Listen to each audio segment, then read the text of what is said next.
engine weighs more than a truck. We're gonna have to make it a lot of room that isn't there. And then we gotta make this extra strong to handle all that extra torque. I didn't know you even had a race truck. Just another bad addiction. This ain't one of them $200,000 builds, you know. We built that from the junkyard.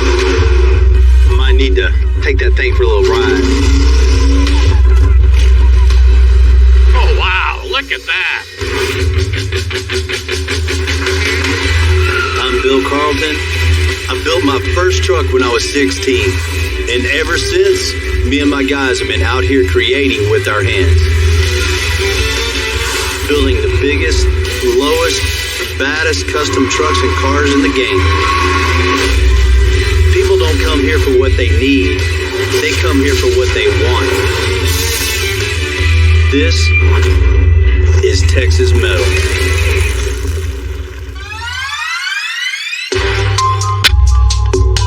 You know, the custom truck scene is so big on the north side of Houston. No matter what I need, I need a drive shaft for one of my builds, so I'm gonna go see my old friend David and his son Daniel. They run a little salvage yard amongst all their other little businesses. Hey, Bill, what's going on, man? How you doing? Good to see you. Same old thing, hot. I know, that's right. Yep. I came over because I need some. That's all right. What do That's you what you need? always tell me, at least. Yeah. What do you need?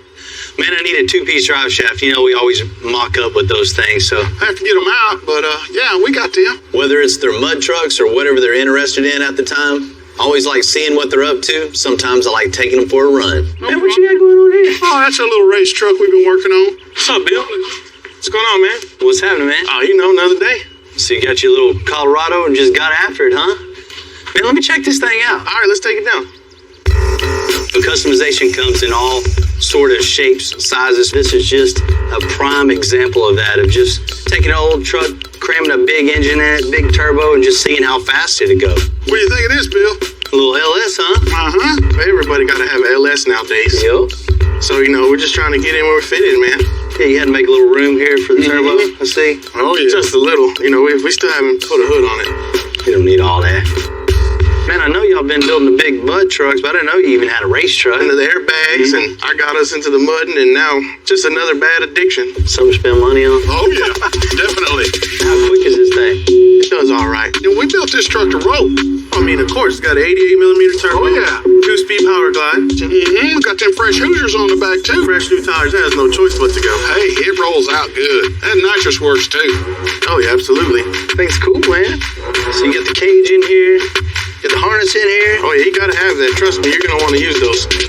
Come over to get a drive shaft, stumble across the Colorado with the crazy LS in it, turbo. It's a good day. All right, guys, we got to go out back and get that drive shaft building. All right, appreciate it. Anytime, sir. These guys are the ultimate backyard builders. They take whatever they got and turn it into something cool. Right now for them, it's all about speed, and the faster the better. You know, I'm all about pushing the limits on my builds, so I can definitely understand putting a big engine in a small space. But it's the fun part of doing what we do. You know, I had a customer, Monty, give me a call, said come check out a project that he had for me. And rolling up here today, man, his place is really impressive. Hey, Monty. Bill, how you doing? Hey, man, good. Yeah, nice to see you. Yeah, man, good to see you. Thanks for having me out. Absolutely. So you got a little project for me, huh? Well, I do. I think it's something you really like. Man, that's nice. I'm super impressed. There's a lot of cool stuff in here. He's got a couple of 1930 Chevys, a 63 AMC Rambler American, and this 1954 Henry J is one of only 325 ever built. You got a nice collection. Thank you very much. I've got some stuff I've had in here for 30 years and stuff that I just acquired. So nice. A little mix of everything. Yeah. Which one of these you got for me? Well, it's this 37 International here. It needs some of your help. Man, that's a good-looking truck. It's pretty rare to find a 1937 International D2 Harvester in this good a shape. 80 years ago, these were giving Ford and Chevy a run for their money. I just love these body styles on this. It was different. It's not, you know, the Ford and the Chevy that everybody has. Yeah, they're not that common. It's just amazing to find them in this kind of shape. Yeah, it looks like it's in great shape. Yeah. So, Monty, what do you want to do with this thing? I love the look. I want to drive it, but it's just not that much fun to drive. What's under the hood of this? Well, I think you're going to know what's in there. Inline. An old Chevy motor. Somebody put in probably 20 years ago when the old International engine quit. Years years ago, it was a little upgrade, but definitely not anymore. Man, I think Monty, what this thing needs, international truck, put a Cummins diesel in it. A diesel? You can get plenty of no problem. But it would have to make noise, though. When you start it up, I want to wake up the neighbors. Oh, it's definitely going to make some noise. Okay, good. And with the diesel power plant, we need to stop this thing. And with stopping comes with new suspension. What's this got underneath here? Oh, straight axle on this? Yeah, bounce, Yeah. We just need to modernize this, lower it down to the ground, modern brakes, new wheels and tires, really make this thing handle and ride like a modern car. Once we're done with the foundation of this old truck, this thing is going to ride and perform like it's supposed to. What about the interior in this thing? You know, that seat that's in there is about as comfortable as a buckboard wagon. You bounce around, and you hang onto the steering wheel to keep from flying out of the door. I would leave it to you guys to figure out a way to make that comfortable. Definitely. I think about this build, it's all about making a custom interior for this that doesn't detract away from the 37 styling. Make it comfortable for you and your wife and still have a nice feel to it. That I like. What are we doing back here? Well, what I'd really like to do is customize this a little bit. My family had a grocery store and a gas station in Alliance, Nebraska, and they had old pickups like that, so I thought maybe I could put Cashner Grocery on here, and it's a little tribute to my dad. Yeah, we can definitely come up with something with that. Yeah, I'm sure. I really like when I can tie something personal into a build, and this wood in the bed is a perfect opportunity. I'm ready to get going on this thing, man. It's going to be exciting. It'll be fun. I think so. It'll be different. We'll give you the full money. Oh, I love it. This truck is 80 plus years old. We got to get rid of everything and start over. It's a beautiful truck, but people don't come to us for restorations.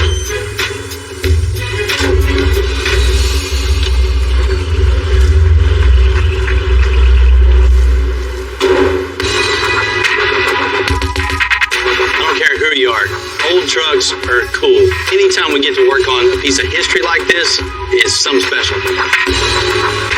Monty wants something custom, but he wants something to still really look authentic. Something that still has the 30s feel, but he can get in, start it up, and drive it wherever he wants. Builds like this are super cool to me. You get to keep a truck like this on the road and still get to put my spin on it. It doesn't get better than that. What are you doing? What's up? Remember in old times when you used to do that for a living at the service station? Yeah. This is a customer of ours, but he wants to keep the 37 styling. And it's actually pretty good shape for a 37. Yeah, this thing's in real good shape. I'm thinking on this, let's pull out this old inline 6 and replace it with the inline 6. But not just an inline 6, 12-valve Cummins. Oh, we're going to put a Cummins in here? Yeah. It's not going to fit real easy. No, it isn't just a drop in, drop out. It's an inline 6 to inline 6, but he's a little bit involved with that, right? To make that other engine fit, we're going to have to cut the firewall all out and just make it a lot of room that isn't there. Monty's a pretty tall guy, so we want to build the sheet metal around the engine as tight as we can, so it gives him a lot more foot room in it. And with that, we want some upgrades underneath the front end also. Has a straight axle underneath this thing. Doesn't stop, doesn't ride, doesn't drive like a stagecoach with a straight axle under this thing. Yeah. We're going to build independent front suspension for it with some nice disc brakes on it and a big 20-inch wheel with the same overall styling that's on there now. That's going to look really nice. What are we going to do about the interior?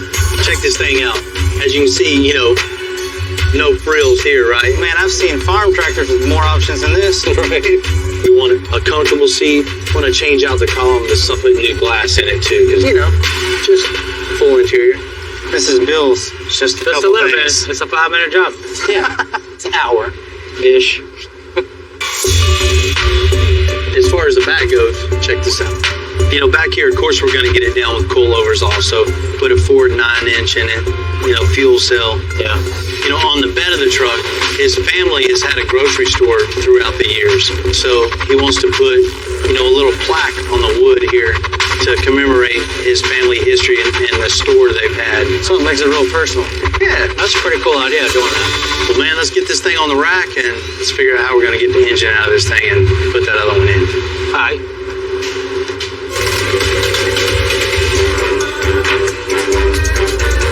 good as this truck looks after 80 years, you just don't know what Tim and Jamie are gonna find after tearing down. Oh man, what do you think? Old baling wire right here.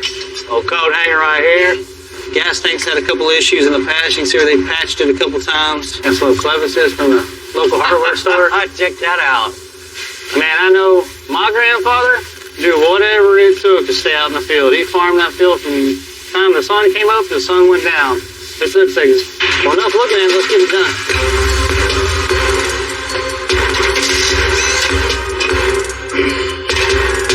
Man, look at this right here. That big old arch in it. Looks like they definitely might have jumped it once or twice. Man, I'd have loved to have seen this thing going through the air.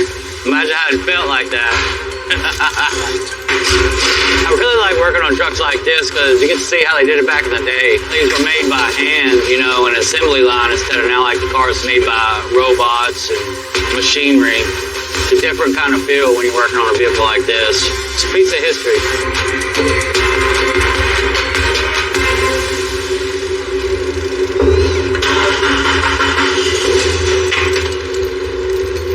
Ready?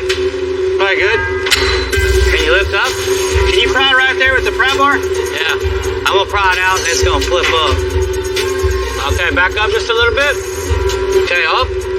Up, up, up, up, up. All right.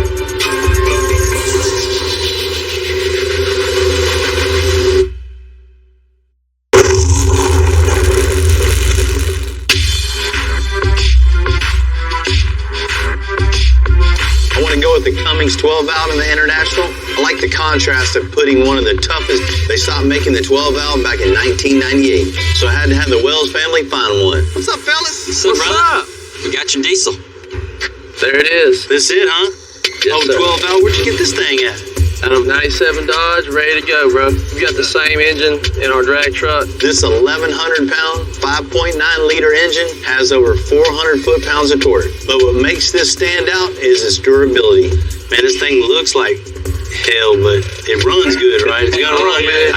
She's solid, bro. It has a fully mechanical fuel injection system, so it basically self-lubricates. This thing will pretty much outlive us all. This is exactly what we needed. Glad we could help. The 12-valve Cummins, the best diesel engine ever made. So you can't beat these things. Once this thing's all done, we'll have awesome fuel mileage and this much power in that little over truck. It's gonna get it. That's for sure. It's huge, man. Watch out, Tim. Not every day you put an engine in a truck that the engine weighs more than a truck. It's pretty unique. This is gonna be fun. We got a ton of support underneath here. We're gonna start by leveling the body and frame all back up. We don't want to go in and just cut the whole firewall out and the whole, we're just getting it in, seeing what the next cuts need to be. Kind of put it half-past center, Jamie. That's pretty close right there, Bill. So it's just a little at a time. Cut a little bit, inching in a little bit, see what else you have to cut a little more, inch it in, get a little at a time so you don't have this huge opening in the firewall to have to recreate later.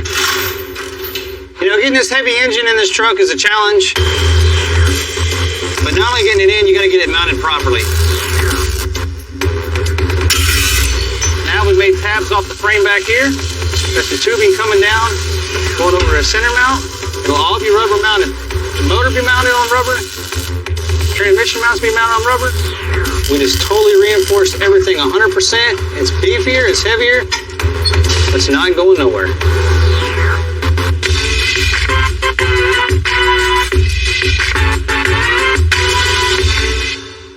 Ready? Pretty much anytime you go with a bigger engine, it's going to come with a bigger transmission. So I'm making a bigger trans tunnel and a new subfloor. So we came in with some 3/4 inch square tubing, built a new structure. That's going to be the skeleton that holds the new floor. So we'll cut some sheet metal. The sheet metal will connect the firewall, and we'll be done with the floor. There's several ways to do this, but me personally, I like to bend as many bends as I can. It's less places you have to weld to do and less heat on the panel. I'm gonna drill some holes so when I push it down from the top, I can weld it from the top. And you look up from the bottom, you don't see any welds, you don't see anything, it's all slicked out and looks good. Back when this this International rolled off the factory, it would have been hard to imagine the torque we're putting into it. So we got to build a whole new super heavy-duty suspension, starting with these control arms. From the center of the bolt hole to the center of the ball joint cup, we've laid out for exactly 10 inches. So now what we're going to do, we're going to build some pipe to come over to connect the ball joint to the bushing. That's going to be the structure of our control arm. Now we have the skeleton all done up. Jamie's making a plate that's going to go in here. All this will be welded together, and the plate will be welded on this to make everything extra strong. We need the transmission jack over here. Go up a little bit. So once we got the bottom control arm on, we'll put the spindle on, the rotor on, make sure everything functions, everything's good. Then we'll make the coilover mounts. These two tabs right here are going to weld to the plate. Watch your finger. The plate is going to hold the arm. That's what's going to hold the truck up in the air and give it adjustment. Cycle it up and down, see how good it stays up and down, and we'll go from there. Front suspension's all mocked up, so Tim and Jamie are moving to the rear and start notching the frame. The stock frame rails have a natural curve over the rear axle. So we're just going to open up the notch a few inches. It'll maintain the structural integrity while overall changing the stance and look of the truck. What I need to do now is contour this flat bar to the shape of this radius right here. So sometimes it's about just getting your piece pretty close and then just forming it in as you go. So I'll start cranking it with this C-clamp, just getting it in the shape. And I'll keep tacking welding it until it's perfect. So you can see the inside now, it's capped. It's got a nice shape to it. It's contoured to the template. I need to go ahead and weld that in, grind it down, and be good to go. I actually like the way this looks. It looks better than the original. It's got a little bit of style to it, nice shape. It's gonna look good on the frame.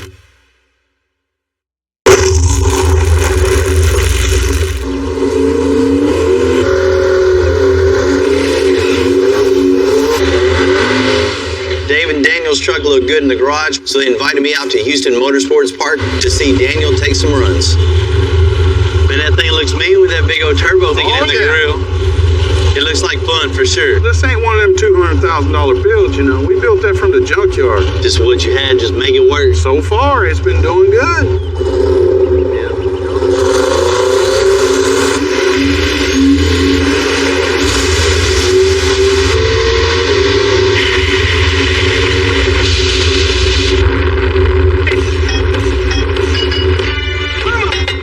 Man, Dave, that old truck's running good. Looks like it's hooking up good, going straight. It's making a little power, too. Hey, it ain't bad for a backyard build. I think it goes.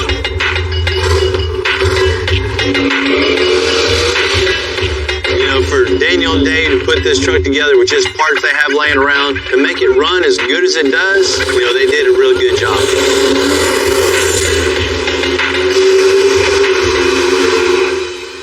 Oh, Daniel can drive pretty good, too. Oh, yeah. I showed him how to do that. He's got it. Me and Dave go way back. He came over and watched me ride my bike around the neighborhood, his thing.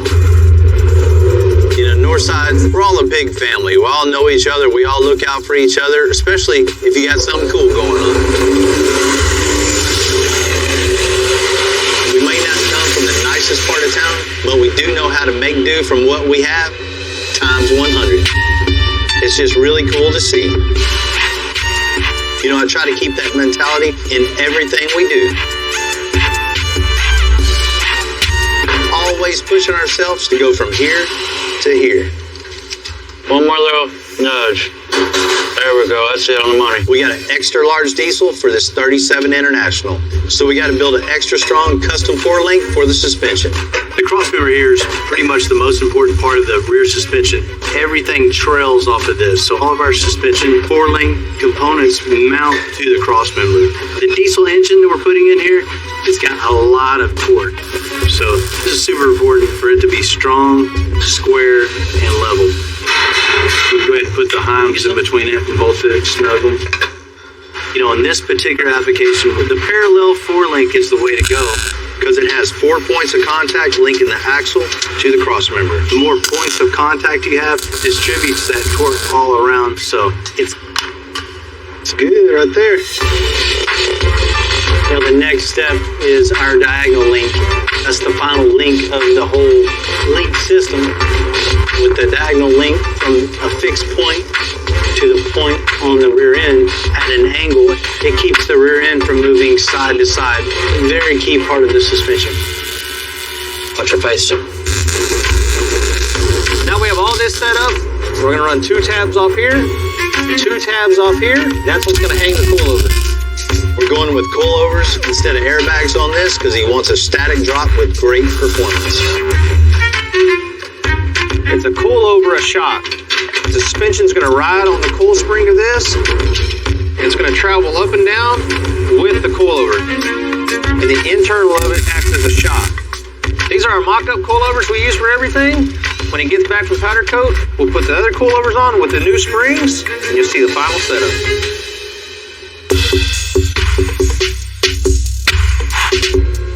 Now that we button up the suspension on the 37 International, Tim and Jamie are going to reshape these fenders so we can get that big old wheel in the back.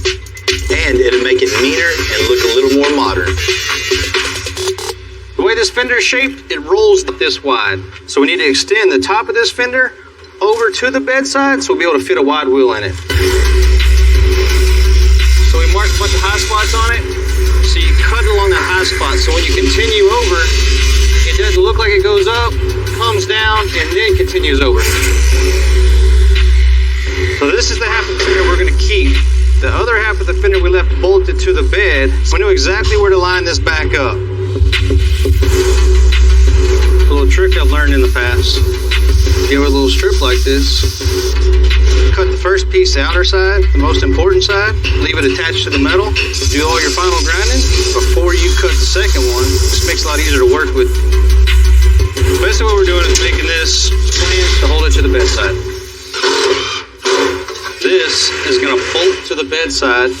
The fender will weld to this. We're going to tack this back onto this fender. Now the template in the back is the same as this radius on the outside. We'll come in here, we'll cut a section out of the back. Then we'll sheet metal from here, the template, tack it, get that one good. And we'll work our way to the front and do the front piece. The flange that we built is what's going to hold it to the bedside. We can unbolt that. The whole fender comes with big fat tires.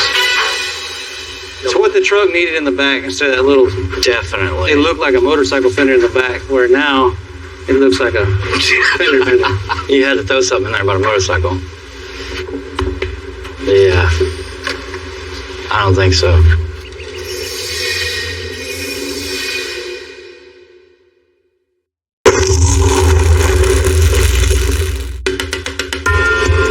We're putting a lot of custom upgrades into the International. But when it comes to the interior, we're going to refurbish the seats to still keep some of that 1930s look. The hard part about using the old seats, sometimes the springs just twist and break. There's not a lot of guys that's still around that can fix these, but Joe's been doing this longer than I've been around. Man, I got a 37 International, still, a vintage looking truck, and I want to keep that vintage feel with a little more modern touch. Yeah, we'll get rid of all this horsehair, and I'll put some nice comfort foam on there, tie the springs up, fix the framework. Man, you know what I need. Nothing to it, buddy. I've been helping you for years. You think I'm gonna stop now? Better not. No problem, buddy. Let's get it loaded up. All right.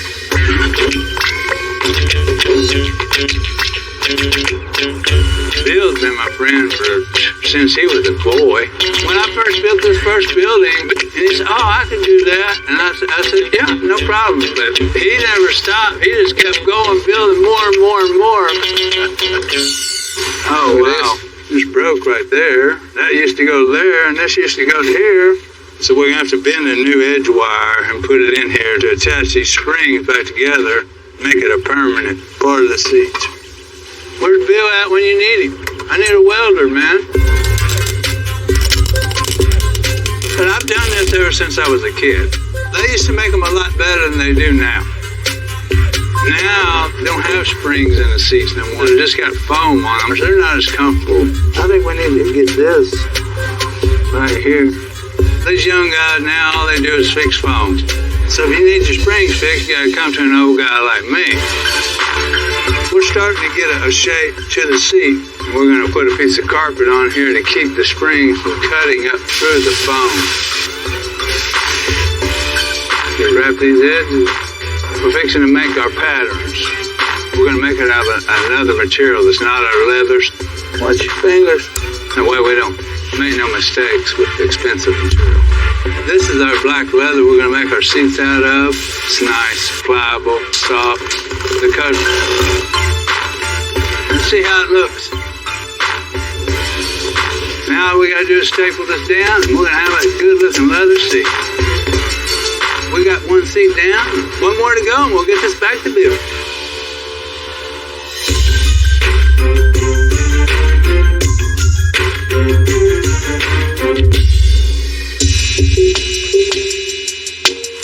Monty loves the vintage feel of this truck, but he wants modern touches on it. So I called my boy Lewis in. He's going to build some wood panels for the side of this bed. Still give it that vintage feel, but with custom touch. What's up, man? Man, need your help again. All right. What do we got? Monty would like to pay a little homage to his family's history. His dad has had, grocery stores in the past. I need a wood panel for each side of the bed and put their name in the bedside here somewhere. Yeah, that'll look good. The wheels are going to be a charcoal. The inside's all dark. So I'd like, a dark stain on this thing too, so it ties everything together. Okay. Well, if you're going charcoal on the wheels, we could do something really cool and go with a Shosugiban finish. A what? A Shosugiban finish. It's a traditional Japanese finish used to preserve wood. And what we'll actually do is char the wood to give it that charcoal appearance. Nobody else would have it, that's for sure. And that sounds cool, man. Let's do that. Okay, sounds good. Ready to get it? Take this over here and get started. We're going to take this piece, take our router and route it to the exact shape and give it a little profile on the edge. We're going to put some nice styling on the sides of it so it's not square and it gives it a really nice detailed edge. All we have to do now is put the Shosugiban finish on it. So we're going to fire up the torch and get started. So it's really important whenever you're doing a Shosugiban finish that you keep the flame moving. We don't want to keep it concentrated in one spot too long because it could potentially catch on fire, and we definitely don't want that. So as you can see, as we're doing this, it starts to really highlight the grain of the wood. And what that's doing is it's burning out the softwood of the oak and just exposing that hardwood, starting to look really, really nice. Get that look that Bill was going for when he said he wanted the charcoal gray. What better look to give them than an actual piece of burnt wood. Now I'm going to wet it down just so it doesn't get too hot. Now you can see how all that water is we're looking for not just the look, but this bed will be protected for many years to come. Okay, so now that we've got the Shosugiban finish done, we're going to get the letters engraved onto this, and then it'll be ready to put on the truck. For me, one of the best parts of building custom builds is that it's art. But this ain't no sculpture, we get to drive them. And the more I think about David and Daniel's drag truck, the more I want to give it a run. I at least gotta ask. Look like they're around here, so they're probably out back messing around. What all my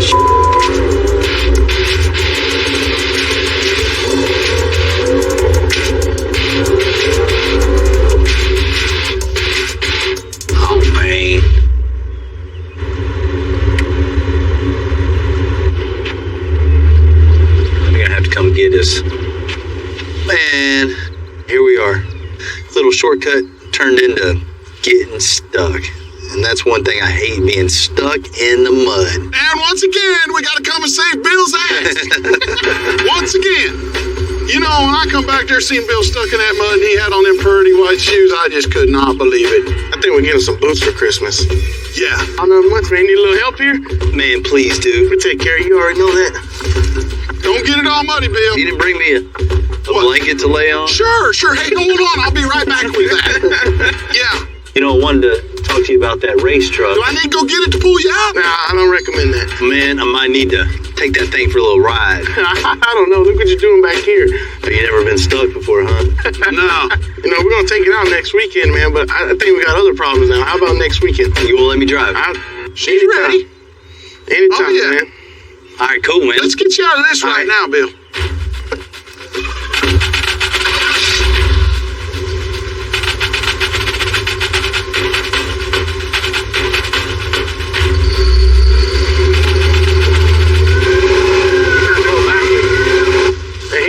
Centered. And to go backwards. Man. You know, sometimes getting people out of the mud, it's easy, but other days it's a lot of work. You know, I enjoy that part of off-roading. You're going to get stuck, you know. All right. These things happen. This bumper's for looks, so. It's going to look good behind this Jeep. Let's do it. Come on, you got it. Straighten up, Bill. Straighten up. Man, thanks. Anytime, Bill. Yeah. Oh, yeah. That truck's ready. Man, appreciate it. I'll see you We got you. We got you.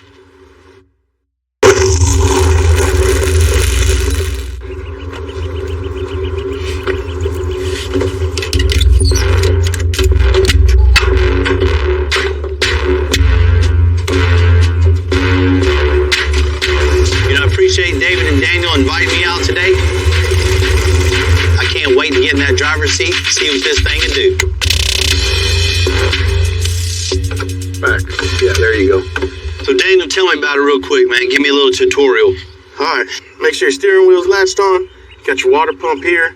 You're going to go all the way back to first gear. Bam. First. Yes, sir. Second. That's it. When you let go of that button, you're going for a ride. You're leaving. Cool, man. I got this. Let me suit up and let's see what this thing will really do. Let's do it. Yeah. You got to have this on? Case catch on fire. I know you like to go in circles, but we'll see how your driving skills are straight. Keep it straight. You got it. Hey, you got this, brother. You got it. You got it. Handle it.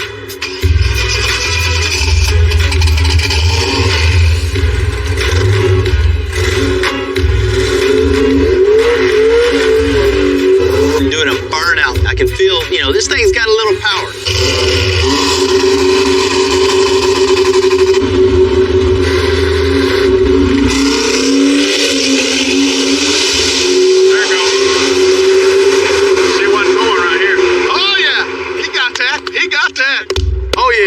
Not bad for first pass. Yep. Man, releasing that button, feeling just the torque of this engine, the power pulling you back in the seat and just holding this thing straight the whole time. Man, it's just exhilarating, exhilarating, exhilarating. Well, what do you think, man? What do you think? What up? What do you think? Oh, truck runs good, boy. And the 6 is on the first pass? That's rolling. You know, it's a great way to start off your day. You don't need coffee or energy drink. Adrenaline rush is the best way to get it going. Man, that was fun, man. I tell you what, I've been needing that. You know, working so hard at the shop, man, you just get in the grind and get to come out here on a day like this and really release the frustrations, man. It just clears your mind, and I needed it, man. I really appreciate that. Does that baby roll or what? It does, man. It runs really good. We're going to build one. You better watch it. That ain't nothing. That ain't nothing.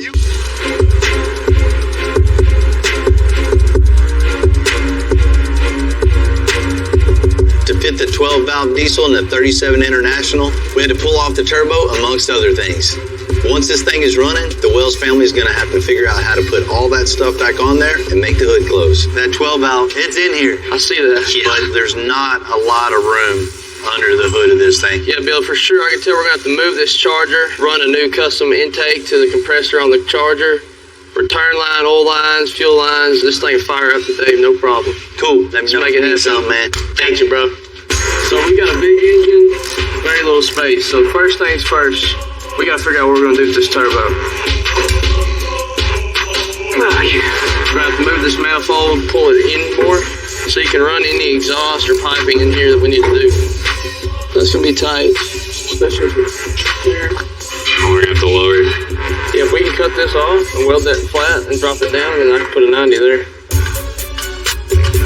We're going to have to modify the exhaust manifold and move the turbo up and forward so we'll have room for the downpipe. Because this turbo weighs so much, we want to keep as much metal on this manifold as we can, give us more welding surface, and keep this area strong. All right, that looks good. Let's pack it up.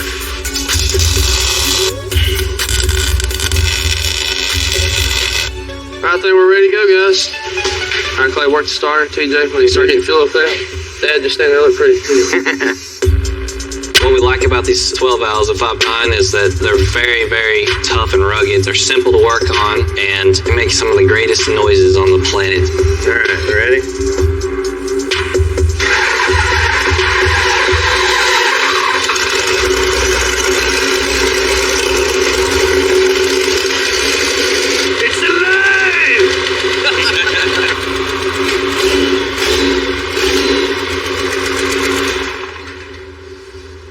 We gotta run 12 valve, boys. Turbo's finished, fuel lines are ran. All that's left now is just to make it look pretty. Well, it all started with this one right here. The first truck I ever got was a 2001 Dodge. My mom drove it forever pulling her horses, and it quit running one day. He said, look, for your first truck, you fix it, it's yours. And I researched it, fixed it, it's went from there. He started fixing his truck up and racing everyone around town. And before we knew it, everyone was calling him and dropping their trucks full of trucks. And we were like, well, I guess we better start a shop. And even poor Clay got suckered into all this. I was the dedicated flashlight holder for a long time. It was pretty great. I slowly graduated into more the technical side of it. Between the three of us, I mean, we can do anything. You know, as a dad, I'm living the dream to be able to work with my sons every day. It's awesome. These two guys have taken this way further than I ever dreamed. I'm proud of them. I'm blessed, and I'm glad that we all get to do this together.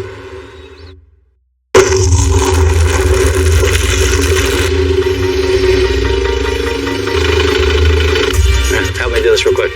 We got the chassis back from powder coat on the 1937 International Harvester, and it's all hands on deck putting together the rolling chassis with custom 20-inch wheels and tires.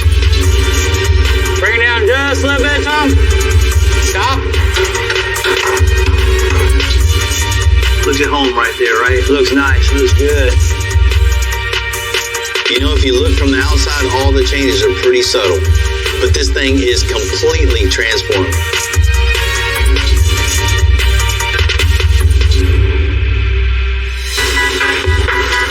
You know, Monty had a talk with something really cool and custom. Well, there's next to nothing 30s underneath this truck anymore. You know, I hope he likes it, because I know I do. I gotta say, this is one of my favorites. I'm gonna give it back to Monty today, reluctantly. Hey, man. Good to see you. Good to see you. I'm excited. I got to tell you, I'm excited for you, too. When I came to your house a while back, you wanted the farm truck vintage feel, but something you could just get in and drive and terrorize the neighborhood a maybe little irritate bit. the neighbors a little. We definitely got you hooked up with that for sure. The anticipation's about to get the best of me. Let's check it out. Okay, cool. Oh, wow, look at that. That's amazing. Oh, man. Gee, Merry Christmas. I can't believe it. Oh, my God. Oh, the smell, the noise, the stance. It's perfect. Like it? Crazy. Hey, man, how you doing? Pretty good. How about yourself? Oh, man, I'm doing great. I can't wait to see the nuts and bolts on this thing. This is crazy. Once we got going on this thing, we've just gutted everything. At one point, it was just a cab. Just a cab and frame. We started building from there. When you came in, this thing was pretty much 100% original. That's cool for the vintage look. As far as drivability on this thing, one of the main things I know you wanted was that diesel engine, so we got a Cummins 12 valve in this thing. Put a 12-valve Cummins in this thing? Wasn't an easy fit No, in this Oh, truck. Oh my God. Look at that. How in the world did you stuff that big motor in that little truck? Pretty much only see the front four cylinders, right? Yeah, that's it. The other two are Oh, inside the cab. okay, good. You know, that isn't an easy trick there. We cut out the old firewall, got it in place, and just pretty much built a new firewall, new transmission tunnel around the engine. That's amazing. Amazing. When I fire this up, I think all the neighbors around me are going to know that the old International's running. This all fits in there, the hood closes and doesn't stick out. That is just off the scale cool. We took out the old straight axle, the over end, and we just scrapped all that. Yeah. Built an independent front suspension, 4-link, a new 9-inch in the back with all coilovers all the way around. This thing can handle any torque this engine puts out. The attitude's right now. You see how this thing sits on the coilovers? That's a perfect stance I wanted. Tire width. They're kind of like the old wheels that came off of it. Right. Exactly what I was looking for. It's amazing. And to get it down that low, we had to... You nailed it. They're not out of proportion. They match the front. It's perfect. Most people will never notice it. I had to look at it a couple times to see what had happened. All the subtle custom features that are really off the scale, you can't see them. They're so subtle, and that's perfect. That's exactly what we wanted to do. Oh, man. Look at that. This truck had never had it so good, right? You know? I mean, there's just bare metal here. That's awesome. Still, the original seat, but just, totally redone. Still has that, the vintage look, but still has that custom feel also. I'd say you nailed it because it just was all brand new. I think you're going to be just very comfortable inside there when you're passing everybody up. Yeah, I like that part, the passing part. Monty, you had those steak pockets on the back. Yeah. Steak belongs on your plate, not on the bed. So we filled in all the holes where the steak pockets were. We moved the wood down on the bed sides, and it has a spot for your family son. I like that a lot. Subtle, but it's important to me that it's on there. Man, it was really nice to be able to work on something old like this, from seeing like a Nebraska truck, then taking it to where we brought it today. It's nice to see a finished product and a happy customer like yourself. Yeah, man, you nailed it. Thank you guys very much. That is awesome. It is crazy good. I can't wait to get out. And once again, my guys killed it on this. Hey, Monty, enjoy this truck. You're going to have a lot of fun, driving, cruising, and terrorizing the neighborhood. You're actually making something that no one else is making. No one else will make it. I cannot wait to see this. What is this, man? This thing's huge. It's a 1996 International 4700. You want to fix up a dump truck? Huh? This truck is the biggest and heaviest that we've done to date. Everything on this thing was just pie cut and welded together. This is way above par. That's mine? Wow! I'm Bill Carlton. I built my first truck when I was 16. And ever since, me and my guys have been out here creating with our hands. Building the biggest, lowest, baddest custom trucks and cars in the game. People don't come here for what they need. They come here for what they want. This is Texas Metal.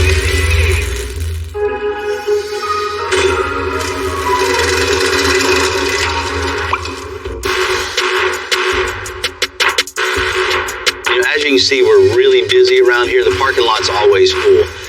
Each times, starts and finishes really quick. Sometimes, a vehicle comes in and it gets put on pause. Life happens, right? So you just want to finish that thing. You want to get it out the door, but, sometimes it doesn't happen like that.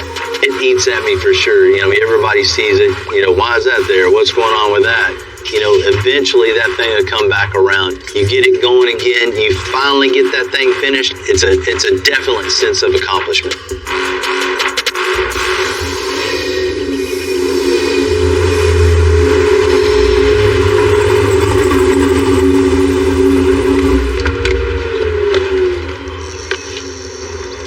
Me and Sean go way back since high school. We did a body drop back in '95 on his Chevy S10. Sean's been waiting to do another build for a while, and I think I finally have the right project for him. This it? All right. The owner is just way too overwhelmed with this truck, so it's a perfect opportunity for Sean to buy it and take it over. Man, I've always liked a unibody ever since I seen the one y'all built years ago. Yeah, they're super rare. This is something, you see these body styles a lot, but nothing like that. It's unique. Most of this truck is a 1968 Chevy C10, but with a little twist. It's a 68 Chevy Caddy. We built a whole new frame, front to back, that's already built. There's new doors, new fenders. There's a late model 5.3 in it, 24 by 10s, 24 15s in the back with a 9-inch in it that's already been narrowed. The old dash has been cut out and a 56 Chevy dash put in it. This thing is a perfect start for you because you can put your own personal touch on it. With the right colors, right wheels, tires, and getting this thing running. It'd be a cool project. I like the fact that there's a lot of stuff started on it, but I'm gonna be able to finish it my way, the way I want to do it. I know how you like to color match. Well, you got to keep my shirt and shoes matching, keep it fresh. Yeah, man. Yeah. So we can bring a little bit of color inside the interior, match the chassis color, and have a little contrast with the body color. Yeah, I like that. I see Sean liking this thing. Hopefully he can see, past all the work that had to be done and just see the vision for this project. On the back of this thing, I think something that would be really cool to really set this thing apart even more would be building an aluminum bed cover on this. It just continues that smoothness all the way down from the front bumper all the way to the back. Keep it real clean. Exactly. First time I saw Bill was first day of my freshman year of high school. He pulled up in his long bed, lowered, square body Chevy truck. I was like, man, I don't know who that is, but we got to get in with him. Let's do this. Let's do it. Let's go.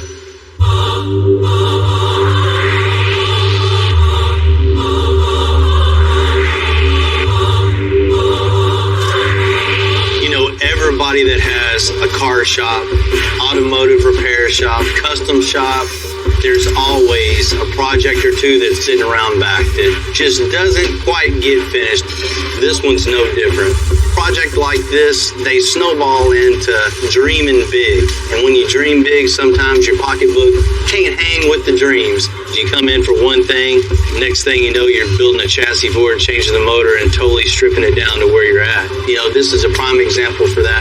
I'm digging it out of the back and getting going on it, man. I've got high hopes for it. So the rumor's true? You got it, man. My boy Sean's taking it over. Wow.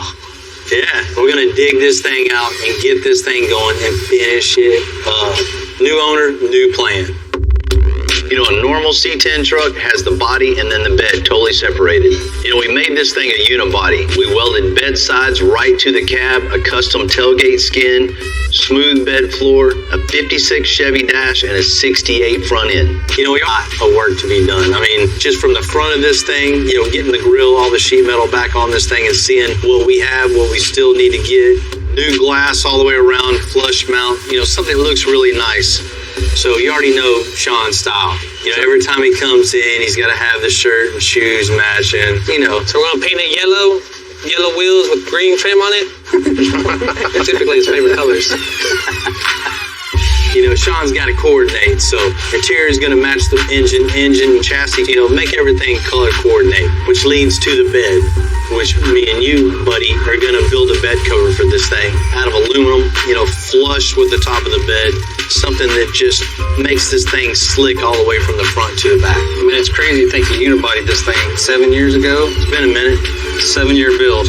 This thing has a ton of work and a ton of memories in it. We got a huge head start. We still have a lot of challenges in front of us for sure. Me and you start doing the bed cover in the back. I want to see where we get the head start from. The custom bed cover we're making is going to sit flush with the top of the bed, but it's also going to open and close. So I had Jesse make some cool custom hinges. Did all right. He did good, man. I know this thing's a pain in the butt to make, man. It takes forever. Rudy, the first thing we need to do is make a brace from side to side that holds the hinges. All we have to do is weld it in place and start building our bed cover. All right, so the first thing I gotta do is cut down my 1.5 square tubing to fit inside the bed. Then we'll go ahead and start making our modifications inside the square tubing so we can fit our new bed cover hinges. Got my tabs tacked in. Looks like it's gonna be right where we need it. Our hinge is giving us enough lift and enough articulation, so this thing is ready to go. Man, this is exactly what we needed, Rudy. This metal work work that's already was here is a little inconsistent. That'll create a lot of body work later. So why don't we just cap it with the piece of sheet metal to go from this edge all the way over and then down and have a little lip out here. Then it'll be laser straight all the way around this thing. Then we'll have a nice bed for the bed cover to sit right onto. We'll just cut this sucker here. This is going to make for a lot faster installation, and there's little ways to make things easier. You learn as you go, all the little tricks of the trade. And one thing we learned is not just tacking, looking down it, stepping back and maneuvering. Use a straight edge. So we're clamping a straight edge. We know it's straight both ways, this way and that way. There's no second guess. There's no wondering if it's right. You know exactly. You can just tack down it, keep rolling, go to the next step, and this is just one little trick of the trade. Alright, so before we slap our aluminum sheet metal on top, we need to build a frame for this thing. We don't want the sheet metal going all wonky on us when we're opening it up. So that's why we place these ribs across so we can use it to simulate the bottom of the sheet metal. So all I have to do is just mark it, take the hinge off, trim it, come back and put it on, and get my actual frame piece, and tack them up, and then we'll move on from there. Got my hinges marked up, so all we're gonna do now is take them off, go ahead and trim them up. I left enough room on the bottom and backside of the hinge so we get enough weld on there, give us enough strength to hold this bed cover.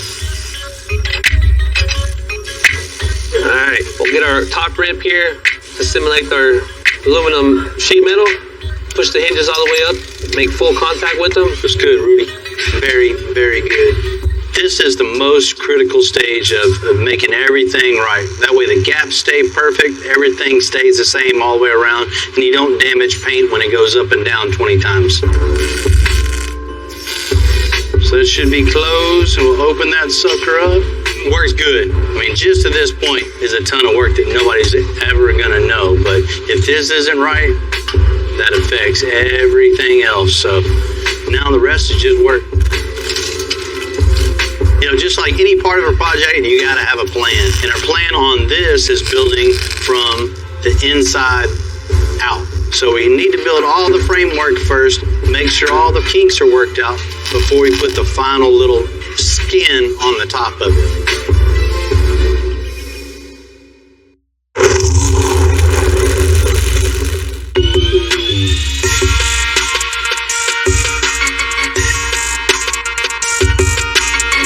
Welding out the bed cover frame on the C10 unibody. To make sure this thing has plenty of room to close, we're going to shave off the top of the wheel tubs. Alright, so now we got our bed cover mocked up. Everything fits nice and good. The only issue we're seeing is there isn't that much clearance between the bed cover and the wheel well. So what we're going to do here, fill it back in nice and flat, and that's going to give us plenty of clearance between the wheel well and the bed cover. I got my lines drawn out of how much I want to cut off. I'm anticipating that this 4-inch cut off the top of this round wheel well, probably going to take it down about a 1/4 inch. Next step is make my nice flat pieces out of 16 gauge sheet metal.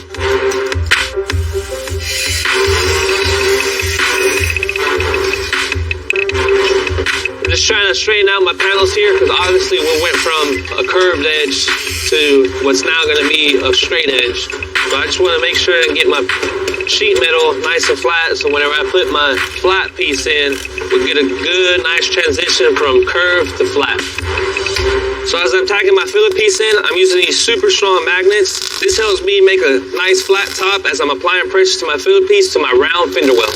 All I have to do is fully weld it all out, grind it smooth, and this baby's all done. Let's see how much clearance we got.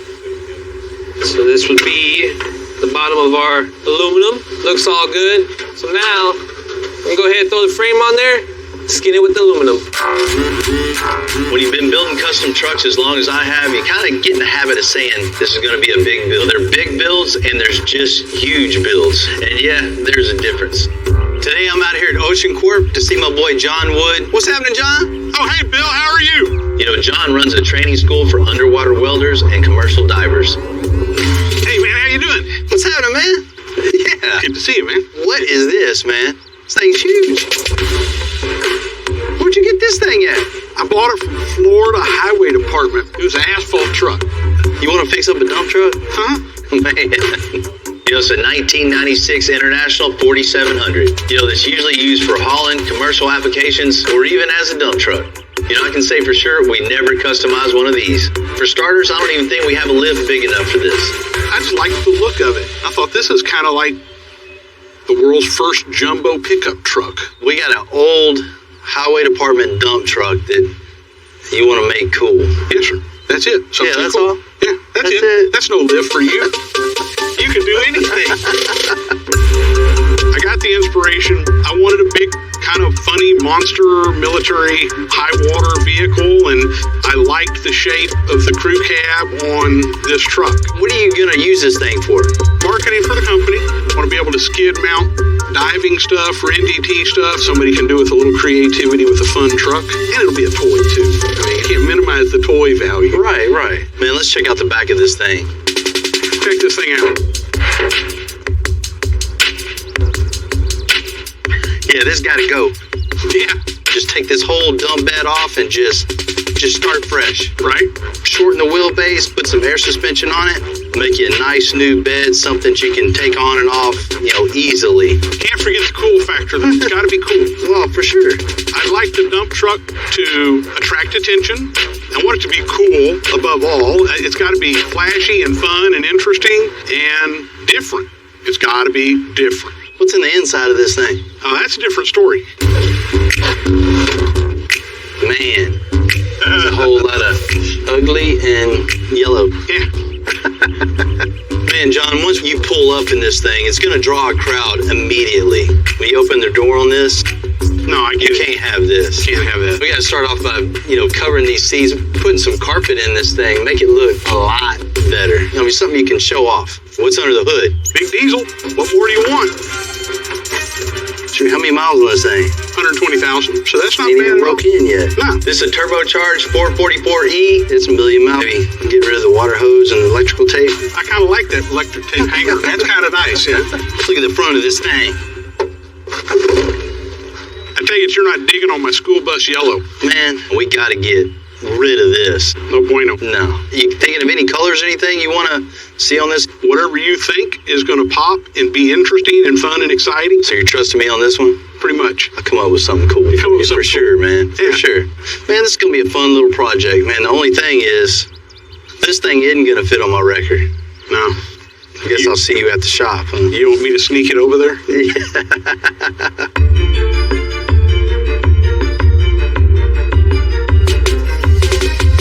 Extensive has worked on a ton of vehicles over the years, like Kodiaks, F650s, a lot of big vehicles, but this truck is the biggest and heaviest that we've done to date.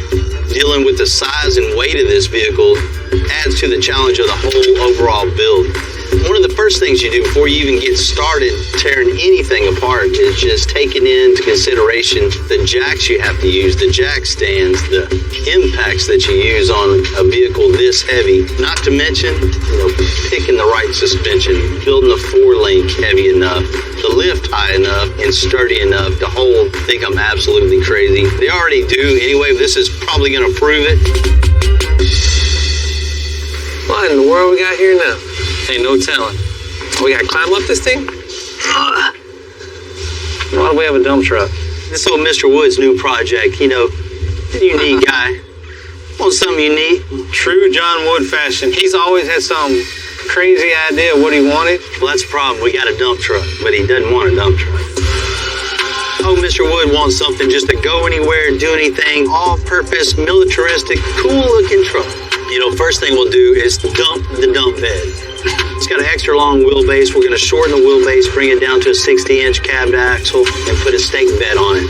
We definitely got to upgrade the suspension on this thing, give it a nice look. Just get the stance right with the militaristic wheels and tires, helper bags on the back so he can still haul whatever he wants to haul. Get the mechanics right underneath the hood. Somebody had some creative fixes underneath the hood, make sure all that's right and do something with the interior. There's a whole lot of ugly inside this thing right here. That reminds me of my old high school bus. I bet it smells like your high school bus too. I've been trying to forget that smell for years. Let's get this thing in front of the shop. Let's get it all tore down. Just get this thing as light.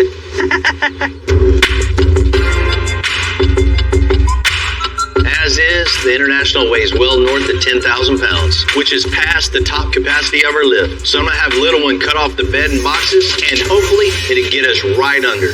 We're about to cut off this dump truck bed with a torch. It's too much thick plate, too many old bolts. It's better to just get rid of it with some nice fire.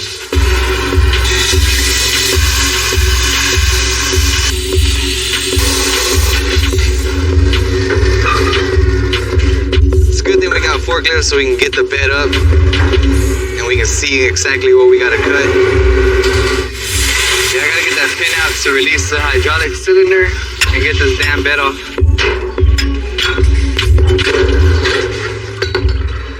Free at last. You know, when we pull the bed off most trucks, we can just manually lift it. But we got to get creative to lift this bed and just lift it safely. Okay. Took 2 forklifts, a little bit of fire, and some help. We got the dump bed off. Now it's time to get these boxes off.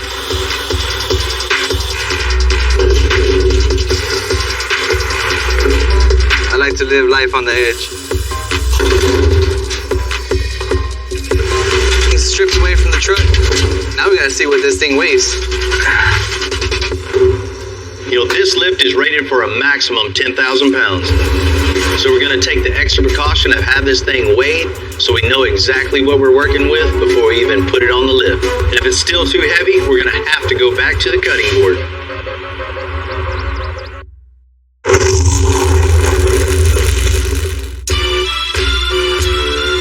Anytime you take on a model vehicle that you've never worked with before, especially the size of this international dump truck, is going to create all new challenges for us. What that means in reality, we got to do a lot of setup work before we even start to build. Got some bad news. 10,020. Yeah, we're 20 over. But you weighed it with you in there, right? Right? So you weigh about 120, something like that. So I we're guess so. 100 pounds under. We're good to go then. You know, our lift's rated for 10,000 pounds. We got 9,920 pound truck. So we're about to put it to the test and see if it's really rated for what that sticker says right now. 15 inches. Fitting? 15. Fitting? You know, pushing and pulling on it, its weight can shift, especially with something this size. It can get really dangerous really quick. So we're welding 15-inch extensions from the frame directly to the lift, so this thing won't move anywhere. I need a favor, amigo. Oh, I need a water like that. You know, with a build this big, you have to build parts to be able to build the parts to be able to build it big. Vayas con Dios. So just like life, everything has to be in balance. The ideal spot for the extensions to go is where the lift is centered to the cab, so the weight of the engine doesn't rock forward and the weight of the rear doesn't rock back. All right, moment of truth finally. We're gonna get this thing in the air. It's 10,000 pounds, 10,000 pound lift. We should be good. I'm gonna double check the front. I'm a little nervous. I gotta make sure that everything's good before I go up in the air and 10,000 pounds over me. I'll get crushed like a little L1 pancake. That's good. I'll work comfortable right there. There's a lot of weight up here. Everything we do from here on out has to be very particular so that we make sure we don't go too much overweight or overweight at all. It's hard. One tiny mistake and we're gonna have a huge problem.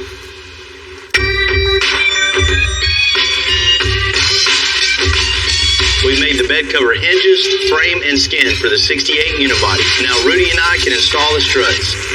Think that's gonna work, man? Cool, it ought to get plenty of height. I know they're gonna be strong enough. Oh, yeah. You look like you're skiing right there. All right, guys. I'm all finished. All right, man. Thank you, man. Good work, Jesse. It's good, man. Thank you. All right, man. See you guys' hands now. Let's see if them shocks work.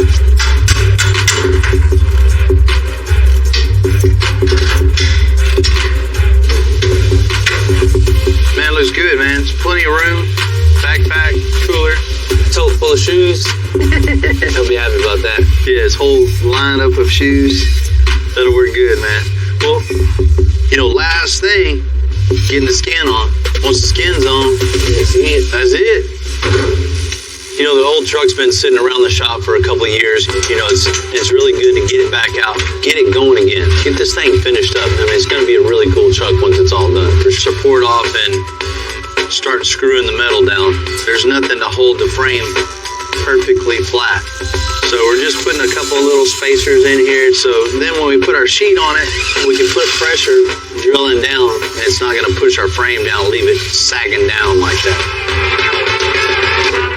Man, for once, it's starting to look like a complete truck, huh? Yeah, looking good, man.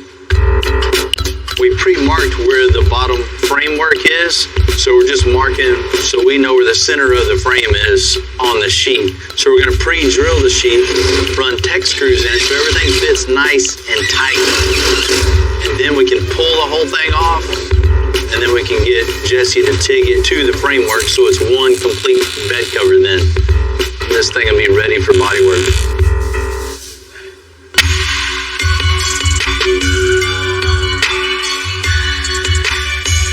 Chevy never made a C10 truck with a cab welded to the bed. It took a lot of work getting here, but to make all those lines look right, it's going to take a lot of body work. And with everything we got going on at the shop, we're going to need some help. We're going to need some help bad. Man, What's up, dog?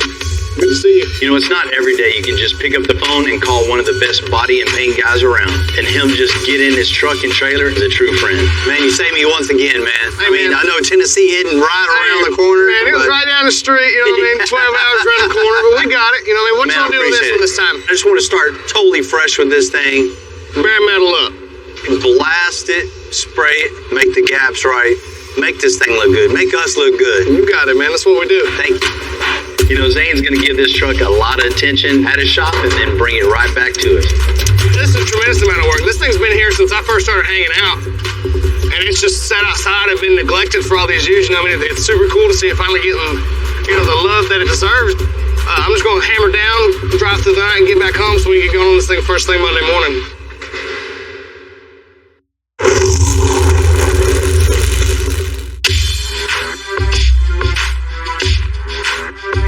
While the C10 unibody is getting bodyworked by Zane, John's going to create a seamless look on the inside of the cab with a handmade speaker box. With it being a unibody truck, we're going to take the subwoofer box and actually build it into the truck and mold it in so there's no seams or anything. It'll all be part of the truck and we'll wrap it all as one piece.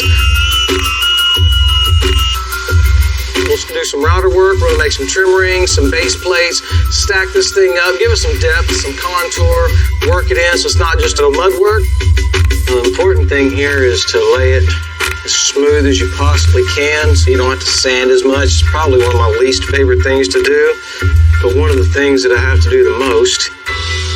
What we'll do now is we'll just take that, let that round dry, and then we'll finish out the other side and it should come out pretty easy. We put a lot of different truck components together to make this C10 unibody. So all the bodywork has to be on point to make this thing perfect. Our guys in Dunlap, Tennessee are doing just that. Pretty big day at the shop. Tons of bodywork going into this thing. We had the truck all blasted down to bare metal. The guys built the bed cover from scratch. Very nice stuff. So what we're going to do now is just perfect what they had already started. So what we're doing now is taping off the jam to get the bed cover to meet the bed sides. It's a little low in a couple of spots that a little light filler will take care of. Don't be afraid to use tape. Using tape doesn't make you not cool. It makes you smart because you're not having to create more work for yourself and taking all this Bondo out of these jams that are already straight. It's not broke, so don't fix it. Wiping a panel this big, you've got to do it in sections just so you can concentrate on over here instead of all of this all at once. So we're going to move into, when you look across the top of it, it just looks like it just came that way.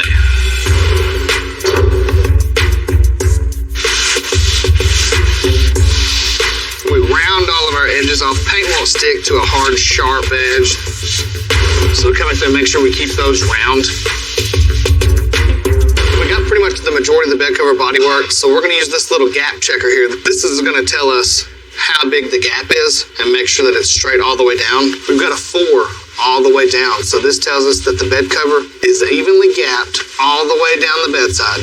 This beats eyeball, and this takes all the guessing game out of it. Spend you a couple bucks, get you one of these to make sure that your gaps are perfect. So now what we're going to do is get it off of the truck, do a little bit of final sand in there, pick it apart, make sure we didn't miss nothing, and get this thing in primer.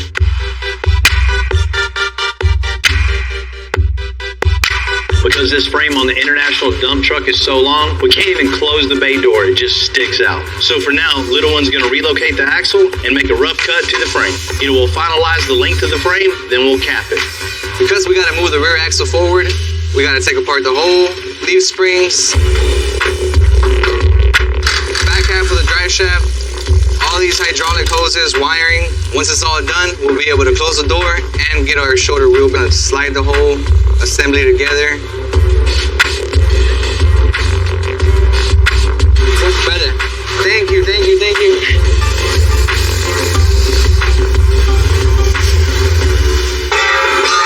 You got a big truck, short wheelbase. That's cool as hell. Yo! What's happening, man? You doing good? Man, I'm doing good. How's things down there? Couldn't be better. Hey, it's color time. You got it. Sean wants his C10 unibody to be painted white. A white truck is difficult to really stand out from a crowd. So I asked Zane to come up with something really special for this white and put a little something extra in the mix. I'm gonna go to work. Thank you.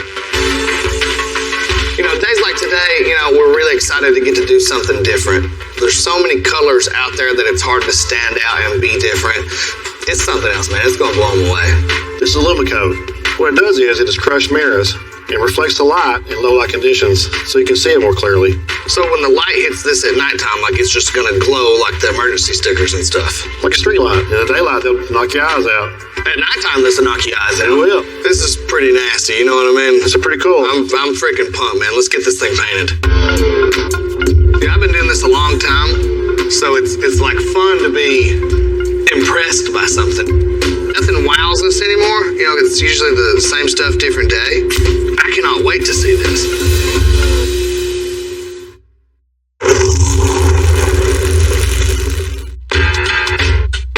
It's been a little over a month since Zane started working on the C10. And today's the day he's bringing it back. And I get to see this thing in person. What it do? What's happening? I really appreciate you taking this on, man. I love my away games at your place, but we got to do this one at home, and I think we knocked it out of the park. Man, I'm ready to check this thing out. Let's open it up. Man. Woo! Turn right a little bit. Turn left a little bit. There you go. What you think about it? Man, this thing looks better than good. Looks like it's been dipped. This is the brightest white that we could have possibly put on it with little crushed mirror flakes in it. This thing just dances in the sunlight. Sean can't not like this thing. And if Sean don't like it, call me. I'll be the first one to buy it. All right, I know you're ready to get back. I'm out of here. We got a lot to do to it now, too. It's been a few years since we built the custom chassis and suspension for this truck. We're going to pull it all apart and powder coat it a dark red to contrast this white. Everything still looks good. A couple little things we'll change up and freshen up and make it just like brand new, but this thing's gonna start coming together here real soon.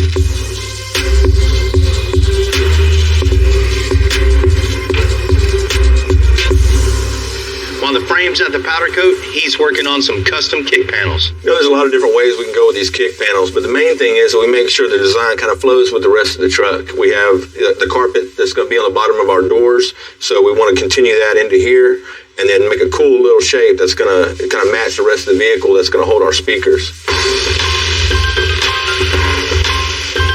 Now we rough cut that, set up the router, and go to town.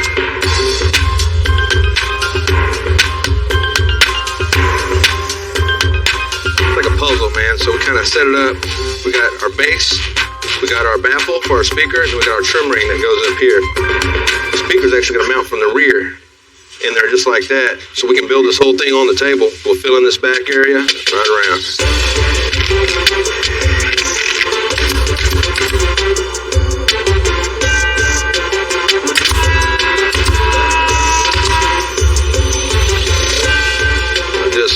score this on the backside, allow it to bend without. All right, we got it all wrapped around with our panel board here. Now all we got to do is get it all mudded up, wrap it, and we're done with these kicks. Since I'm actually going to take this box and mold it in and make it part of the truck, what we're going to do is take this, make it solid one piece, get this screwed into place, and then we'll come in with some panel board and start molding this thing in. We're going to actually wrap the whole back of the truck with the box and all at one time, so there's no seam, just kind of follow along with the idea of the unibody. So now we'll just start making pieces to get the sides filled in. So what I'll do is I'll use some chipboard. There'll be no separation from the body to the box all the way around to the back of this truck, so that'll look pretty cool. When I look at a space that I'm trying to design out and figure out what's going on with it, just kind of keep in mind the body lines, the style cues, and things like that from the vehicle, and just kind of incorporate that into what you're building, and just let it kind of flow through and just create something, because you're actually making something that no one else is making. No one else will make it. It's one of a kind. You're just putting your own spin and your own thoughts of these things, so there's really no wrong way to go about it as long as you get to the final product that you're after.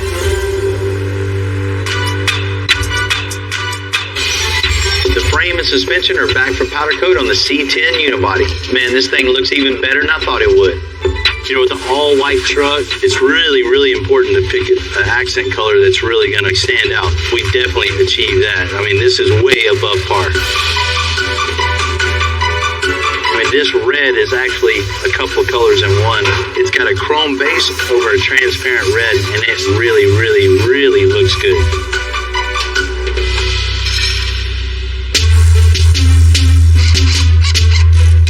We hand-built this frame years ago. Now, to get all the components on the chassis and watch it go up and down with the motor on it, something I didn't think I was going to see.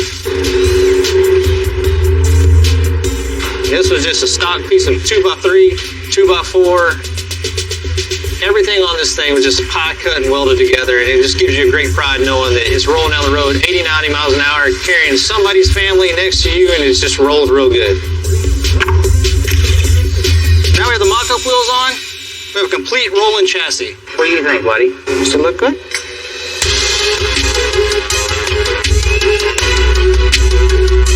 After so many years of waiting, I can't tell you how satisfying it is to see this truck finally coming together. Mount glass, custom wheels and tires, and finally it's time to give this thing a new home.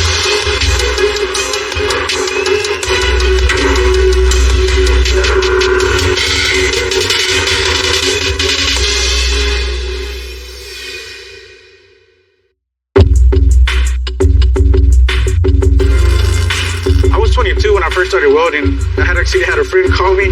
He said, "Hey man, you want to come weld?" And from there, I began MIG welding carbon steel. Then moved up from there to MIG welding aluminum. Then from MIG welding aluminum to TIG welding aluminum. Just worked my way up. I grew up here in Houston, just right down here from the shop, about 5 minutes away. As a kid, growing up, hearing about Bill, I always heard he was the best man at bagging trucks. I mean, I used to come with my friends, check out the shop. I would come out by all the time. Then years passed, and never in my life did I think I would ever be here working for Bill. One of my favorite builds ever done here at the shop was Marco's red Z01 Camaro, because it was aluminum chassis, and man, I got to take the whole thing out. It took me hours, but it was done right. When I see like a build that I worked on the road, I always tell my wife, "Hey, look, I welded that part on it, I welded this on it, I welded the gas tank on it." It never gets old, man. I love it. I just love welding.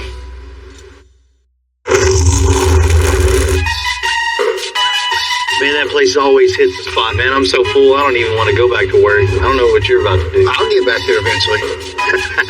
You know, it's always good to finish a project up, especially when one's been lingering around the shop for so long. And what really tops it off is finishing the build for a good friend of yours. Got to get over here and work on some of this stuff you got sitting around the parking lot. Right? We got to get this parking lot cleared out. That's always a struggle. For 30 years, I've been going over here to the parking lot and never been cleared out.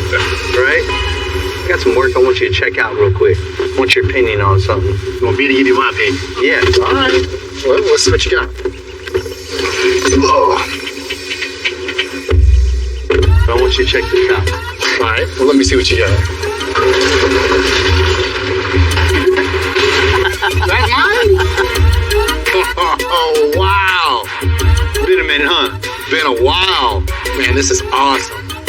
You know, last time you seen this truck, it was just basically a rolling chassis and a body on it. Yeah. It's 100% now. Well, unibody, that was the whole reason I liked the truck. I knew that this is what it would turn out like. With the cab and bed welded together, that really makes this truck look super smooth. It just adds to the whole custom look of this thing. You know, people just gonna look at it and go, man, that's a cool looking truck. It took to make that. Oh yeah, they'll know. And it's something different that you just don't see out there. You know, from where it was to what it is now, man, it's night and day. From the roll pan, you know, to the 68 front end, to the nice smooth hood, you know, no wipers, no cowl vents, that's all been shaved. To the front glass, all flush, man. You know, Carmen hooked us up with the A&N hot rod glass, makes us a nice windshield, nice back glass with no rubber, so it makes this whole thing look modern. And then down to the bed cover me and Rudy built for you. You know, it's just something you don't see on these trucks, and it just finishes the whole thing off and just makes the unibody part look super smooth. I mean, the way this thing sits on the ground, I mean, that's phenomenal. You know, that just doesn't happen with the air suspension. It has to be a chassis specially made, you know, to make a vehicle go this low. You know, added these brand new wheels and tires, 24 by 8s in the front, 24 by 14s in the rear, with huge brakes on this thing. Man, the chrome polished 24-inch wheels, the way it sets off the truck, man, it all goes together so good. And white, you know, white is super hard to pull off. My boy Zane stepped in. He told me if I ever need anything, give him a call.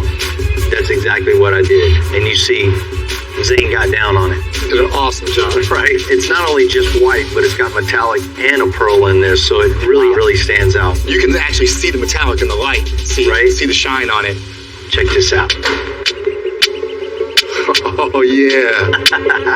That's nice. Right? I like that. Once we got it back from Zane, blew everything apart and just started by powder coating all the suspension, all the frame, all the components to go with that. It's a chrome powder coat with transparent red over it, so it really gives it that anodized look. Yeah. And when the sun hits it, man, it just kind of blinds you. This thing's definitely a show truck now. And it's a late model 5.3 LT, so it's got plenty of power in here too. Man, let's check out the interior on this thing. That's nice. Right? Man, so clean. You know, John and Heath really got down on this from top to bottom, from the new headliner to the carpet, you know, the custom-made door panels. There's subs in the back, you know, the kick panels. This thing gets down to, you know, the seats, the console, the all-metal 56 Chevy dash. It's got the Dakota digital gauges. So when you start this thing, everything lights up. It looks like a brand new late model car. It don't even look like a dash. It looks like a spaceship. Well, the guys did an awesome job. They did great. You know, Sean, just another example of my team coming together, creating something. Not the first vehicle you built for me, and it won't be the last. Man, thank you. After years of just being passed around, moved from bay to bay to bay, stuff piled on it, finally unpiling everything off the top, getting back to work and finally finishing this thing up, it really feels good.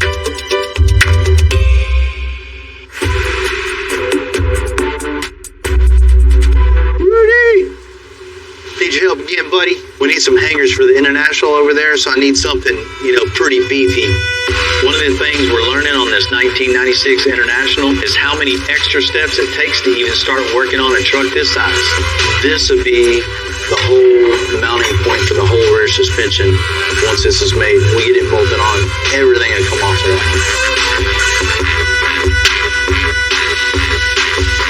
It's heavy enough, huh?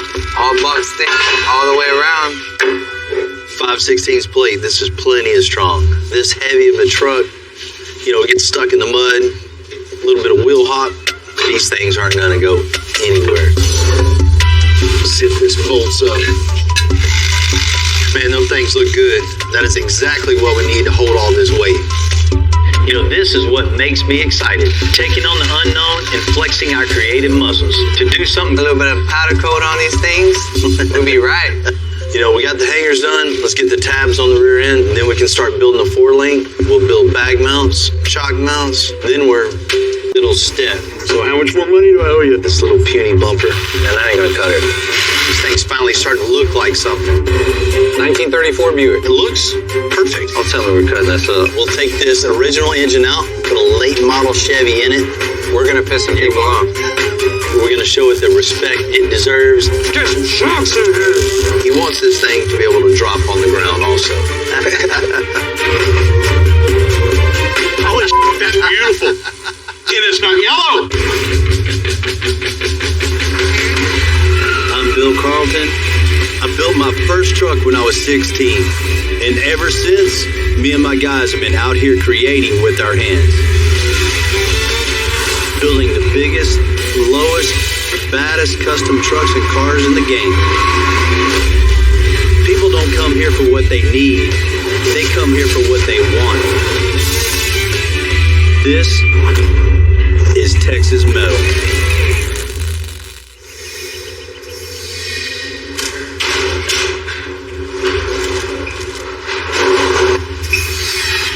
That's them, huh? That's it, man. 8-inch springs. Yes, sir. That's what we need. It's perfect. It's gonna put this thing in the perfect ride height. That's way Let's better go ahead and than get these things underneath here. Get little one. Let's knock this thing out. Let's get it All right. bolted up. Everything is extra large on this 1996 International dump truck. It's one of the biggest builds we've ever done size-wise. All right, let's go. We have these leaf springs arched an extra 8 inches. You know, it's not every day we get to convert a huge old work truck into a show-quality, flatbed, militaristic truck. But man, when we're done, there's not going to be another one like it. That was kind of difficult. That was a little difficult. You ready for the next one? Hey, yeah, let's do it real quick.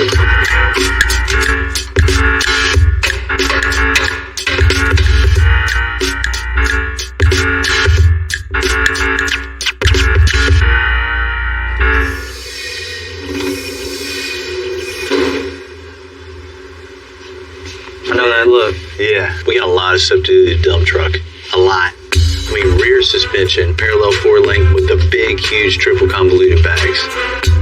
You're doing the whole rear end, hangers, 4-link, bag mount, shock mount. It'll take twice as long to do the back of that truck. Twice as long to do everything on the truck. Build the bumper, paint the thing, the whole interior. Wasn't the engine really messed up? Yes, that reminds me too. I put a call in with the one-way diesel guys. They're coming down, and they're going to tidy up the engine compartment and get this thing running good. At least we're getting a custom-made bed for it.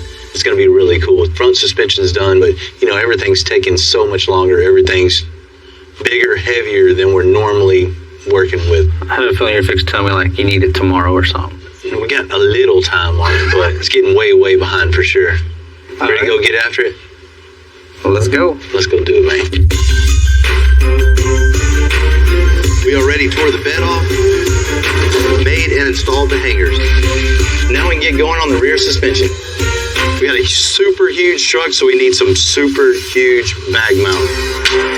You know, we usually use 3/16 D plates for the bag mounts, but on this one, we're gonna make bigger, thicker circle plates out of 5/16. This is the foundation of everything. This is gonna support every bit of the truck's weight, so this thing needs to be super strong. Then we'll have our spacer to simulate the bag when it's at ride height. To mount that up underneath the frame, where they're going to be. And this thing looks so beefy in the back. I want to continue the bag mounts to look beefy too. So I want something just mean looking, right? Hell yeah. So I think we ought to come right off the axle up to the bag mount, and then all the way across to the other bag mount, and then down to the axle. Okay. Just with two. You got it. We'll just bend it. We're not going to roll it or anything because it's a boxy truck, so they'll continue with just square bends. It's still going to look really cool and be really strong.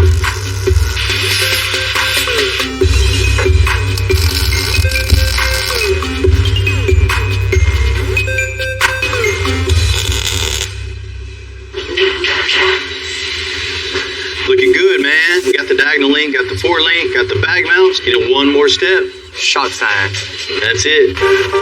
We need a bottomed out measurement of our shock. So that's why we made a quick jig. Makes it super easy to duplicate. You know, with the really large size of this truck, you know, it's going to need some good dampening shocks, especially with the big triple bellow bag. You want something that's going to control the bounciness. I mean, that's basically what a shock does. It controls the rebound of the suspension. You sometimes it just looks like we throw a shock in place. Oh, building suspensions, placing shocks. You learn what to do and what not to do, and you improve each and every time. Every vehicle is a little different as far as weight, the angle of the shock, how stiff the shock is, relating to the weight of the vehicle, to what type of suspension, how long the suspension bars are. I mean, there's variables on everything. We got some good stiff shocks at the proper angle. This thing's gonna ride really, really good.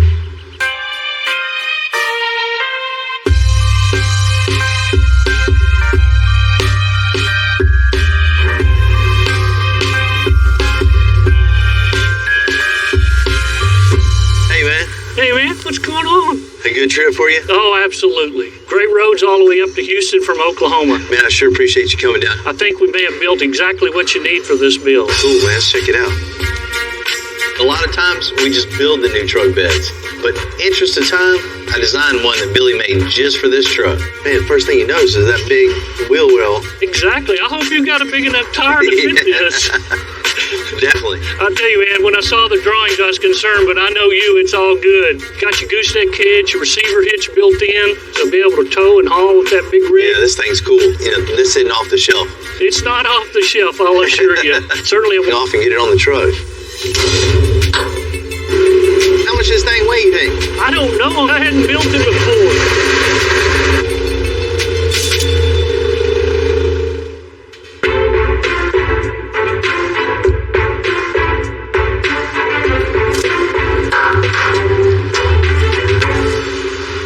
What's going on, man?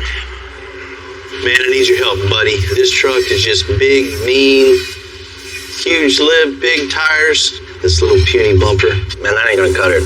I want to leave the holes, the hooks, the bumper mounts, everything here. Okay. So all I'll have to do is split it right here, straight down here, and then straight across. We'll just carry that all the way across. We'll split it like that, and then all I have to do is add 8 inches in the middle. Okay. Put it all right back together. I'm gonna go ahead and section it in the middle. We'll have a much more aggressive bumper that's gonna look perfect on this truck. All right, so I got my filler piece now to go ahead and connect my bottom of the bumper to the top of the bumper where I sectioned it. If I fit this properly, I won't have any issues down the road when I'm going to weld all this together. Because if it's not lined up, I'll be fighting the metal the whole time I'm welding it. All right, so I got my centerpiece in. I'm gonna go ahead and start tacking the edges right here to make it a perfect fit. Okay, so I got the bumper looking pretty good, the 8-inch section in there. I'm really happy with the way it fit. So the next thing to do is go ahead and put the side pieces on. You just gotta do it by eye. I like that fancy footwork. It's pretty close. So I'm gonna go ahead and tack it in. So everything looks pretty good. Everything's welded solid. The next step is go ahead and mount it up to the truck and see how it looks. The owner, John, wants a really unique truck. One that can win trophies, but also get to work. So we're gonna add a winch behind the bumper. With something this size, you never know when you're gonna need one. Okay, so now that I got the bumper mounted on here and sectioned, everything's good on it. I'm gonna go ahead and start mounting my winch. Try to get the winch centered up somewhat behind the bumper. So first thing is to do is go ahead and start building the brackets and go ahead and mount the winch.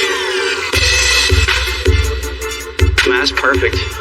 Get this over to Rudy, get it burned out, and get it on the truck.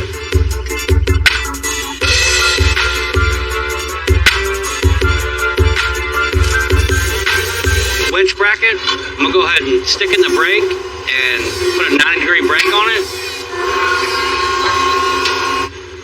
Once I'm done with that, I'll go ahead and bring it to the truck and fit it up. Now that I got my winch bracket bolted to my winch, so I'm going to go ahead and put some tack welds on it. Then I'll go ahead and put my bumper on it and check my clearance. So this is pretty much a slide for the cable. Basically, we're trying to center this up with the winch. We don't want it too high, we don't want it too low. We want it to be centered so when it winds up or unwinds, that it's not in a bind. But it's pretty important to get this pretty close to the center of the winch, the drum, and then it'll be right.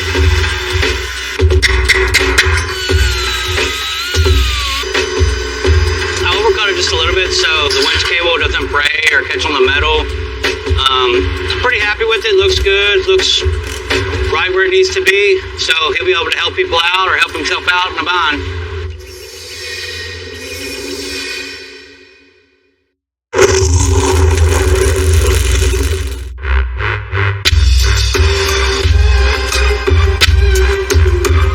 Big part of transforming the overall look of this 1996 International dump truck is so now it's 9 feet long, which is about 3 feet shorter than it was.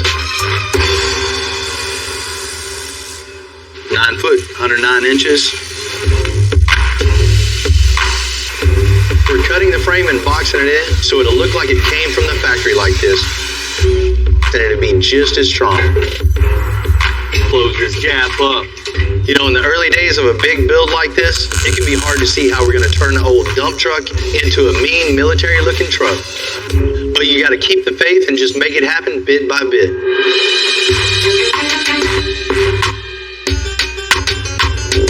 You know, when a custom car guy and an antique come together, that's just a combination to make something really cool and over the top. You know, Javier's in a lowrider club. He's got to show up and show off. He's got to keep his rep up. We built a ton of cars for Javier, like this 46 Chevy right here. And anytime he calls, we're happy to help. Hey, Bill. How's it going, man? Good to see you. Hey, real good. Good to see you. Man. Good to see you. Man, your cars are looking good. Oh, man, thanks. Remember this one?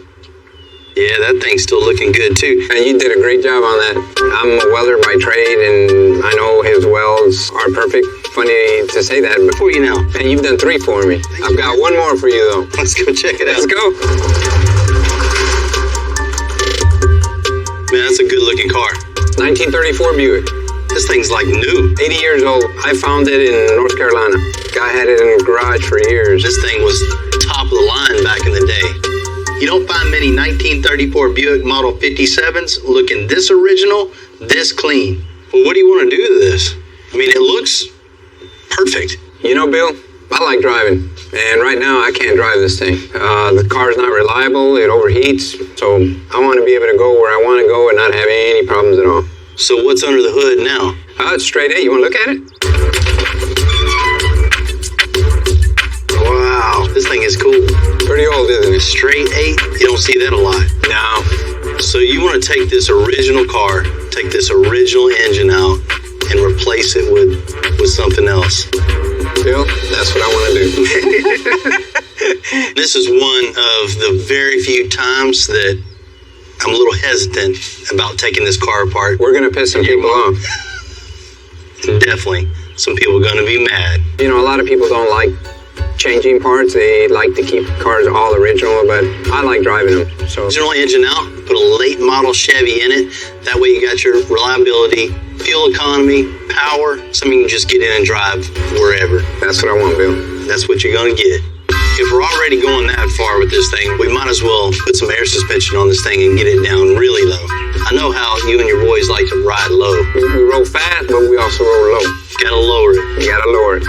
You know, to even get this thing a little lower, we'll put a little bit lower profile tire and take these wheels and change the color. Just make it stand out a little more. Yeah, let's do it. That's got to be it. We can't chop the top or cut the interior out or paint it a different color or anything. I mean, we're already committing blasphemy with the Buick people. You ready to piss some people off? That's why I called you, Bill.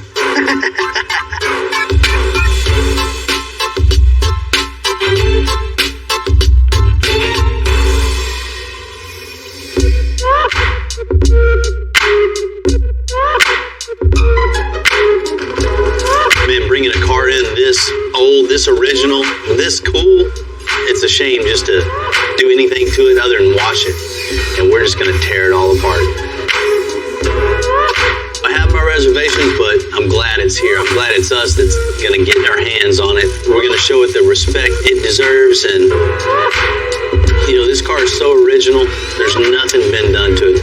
So we're going to be the first ones to do that. All our parts and pieces that we're going to build are going to make sure the car is done perfect. Didn't you guys have one of these when you were little? Brand new? Man, we're just gonna wash this thing, clean it up a little bit, a little maintenance, right? Customers got a different idea on that.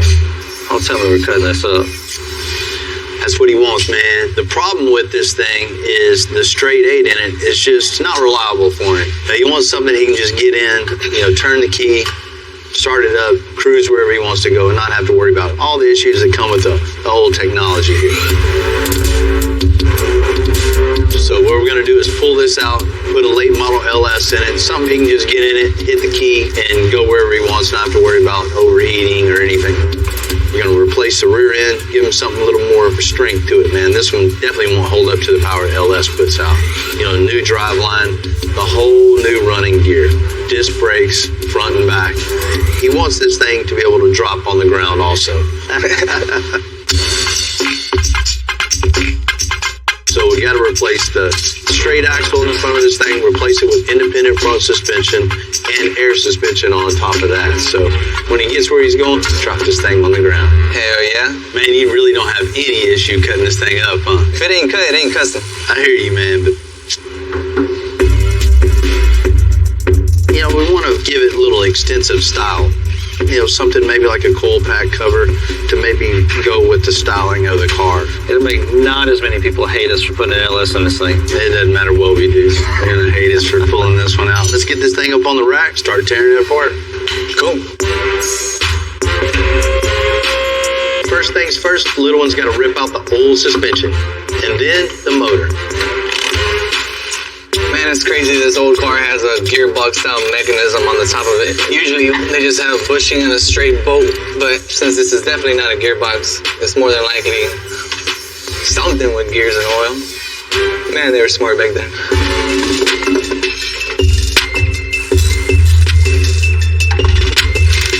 Everything's pretty much off the bottom. Now we can go ahead and just get this grill off. Then we can pull the engine out.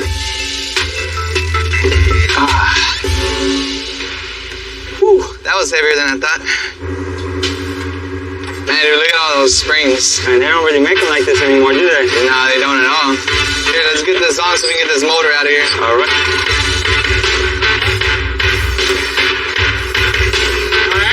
Back it out. It was like a Cummins engine, so huge. I don't think I've ever seen one like it, man. I wonder if Al Capone used this car. Probably not, man. We don't see any bullet holes in this engine.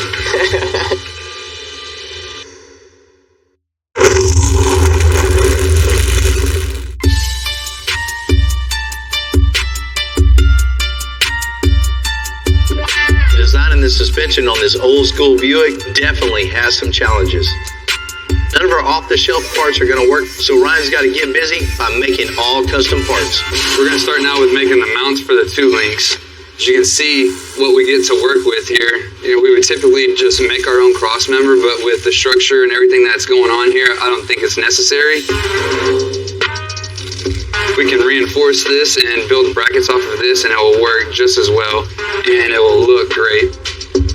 That's perfect. Taking my templates over to Rudy so you can burn them out. Hey, dude. What's up? Is that quarter?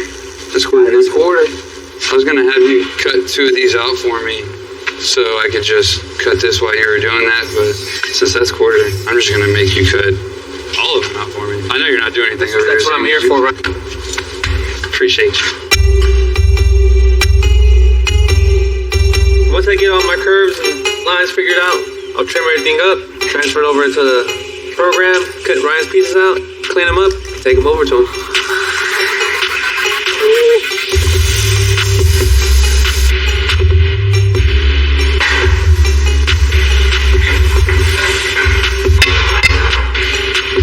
Alright, so after I get my pieces cleaned off, get all the slag chipped off of these, I'll take the template and mark the lines where I need a bend. I'll use that other little template that I made. I'll take it over to the big break and I'll just slowly bend it until I get the right radius that I want. Everything we do is trial and error. I'd like to get it on the first time, but I don't always work out that way.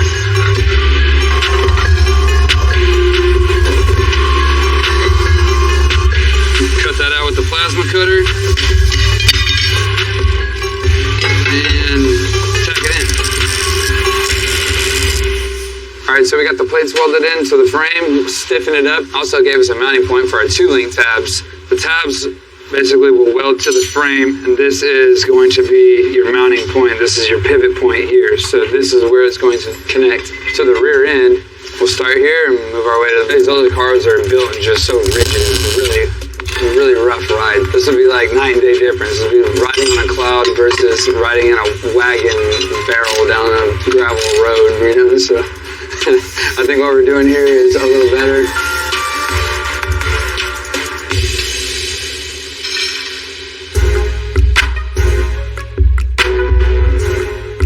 Dang, man. Yeah, that's pretty bad, man. This thing is rough, dude.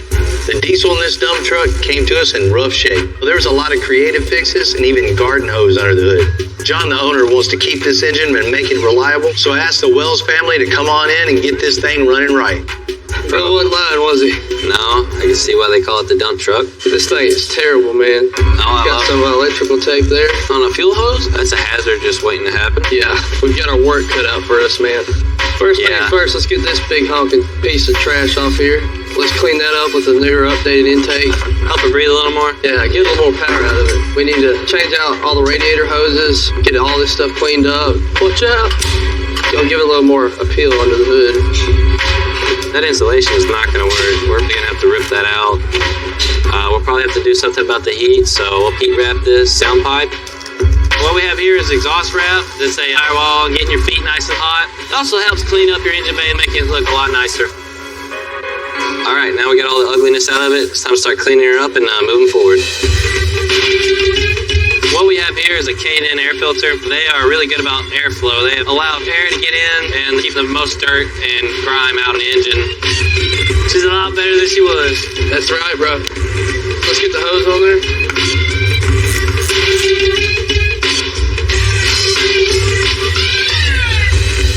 Last thing we gotta get taken care of, the safety hazard of this wiring. Yeah, I'd hate for something bad to happen there. These wires, when they're bunched together, can cause a break in the circuit and then the short out. The short, it can create a spark, and right here by the fuel system, it's a terrible thing to happen. So I'm gonna trim this off, put us a butt connector in here, a heat shrink one, so we can keep this sealed off from the elements. Move the wiring and take the slack out in other places so it's a smoother transition from here to main harness. And then get it all nice and zip tied out of the way so it doesn't look like trash. Well, that's it, man. I think we got it all. We ended up having to do a few extra things to it, but I think it was well worth it. Now it's not going to catch on fire. It looks 10 times better, a lot safer. It's ready to go, man. School bus yellow isn't gonna cut it on the dump truck. It needs a big color change to give it that militaristic, overall mean look. What's up, man? How's it going? Good, man. I got the color for the old dump truck. A metallic gun barrel gray is really going to be the way to go on this. Not just that, but I think I want to go with the two-tone. Two-tone? Black bed, black running boards, and the very, very roof I want all black also. Damn, it's going to look enojado. What's that? Real mean. Real mean. That's it, right, buddy. Do it to it. Got it.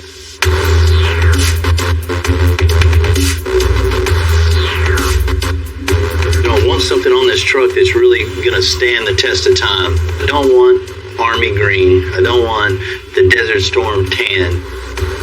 The gunmetal gray is definitely going to make this thing look really cool, give it an aggressive look, and still be custom.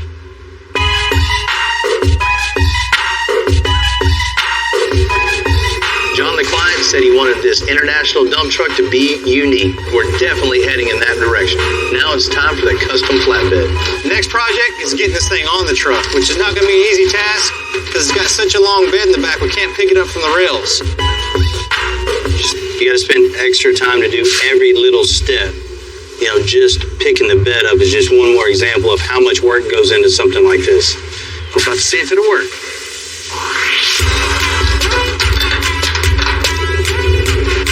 Gunmetal gray, the black, it's just going to tie together perfectly. Ready? Yeah. We'll bolt it down from there. Go down.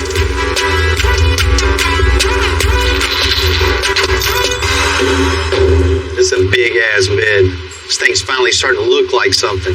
It definitely gave it the industrial look that he was looking for, right? Definitely no more school bus now. This thing looks mean. Man, it's a good day. We'll get the rest of this thing tomorrow, mount this bed, start building the running boards on this thing. Good night.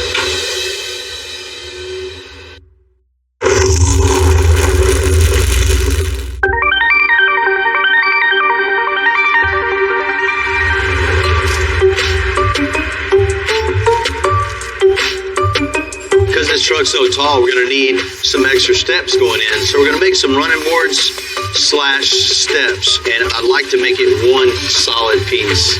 The problem with that is the cab's 7 foot long, and our equipment's running boards out of 2 pieces. It just takes extra time to get everything 100%. And this truck flexes a lot, so over time it wouldn't line up as if it would if it was one piece. I'm gonna go see my old buddy Ernest at Diamond Sheet Metal. He always helps us out. I've known Ernest since I was a kid. He's one of the Northside experts I can always count on. What we got going on? Man, I'm working on old International. Thing's way off the ground. It's a huge truck. Way off the ground, all right. So I need some running boards / steps integrated in it. Okay. I need 2 pieces, 7 foot out of 14 gauge. We can break it up to 12 foot, 10 foot, whatever you need. Well, I only need 7. I know you got the big brakes, the big shears. So whenever I can't do it, I come see you. We can have it. Well, thank you, man. All right. Just give me a call, man, when you got it. I'll do it, man. Take care. When Bill shows up in my shop, I know it's something I gotta hurry up and do, so I usually stop, produce whatever he wants. Back in the 70s, that's how long I've been knowing Bill. He used to lower bikes, stuff like that, and I knew he had a great future in it, because if he can do it with a bicycle, he can do it with a car. We're making all these marks, they gotta be right on the money.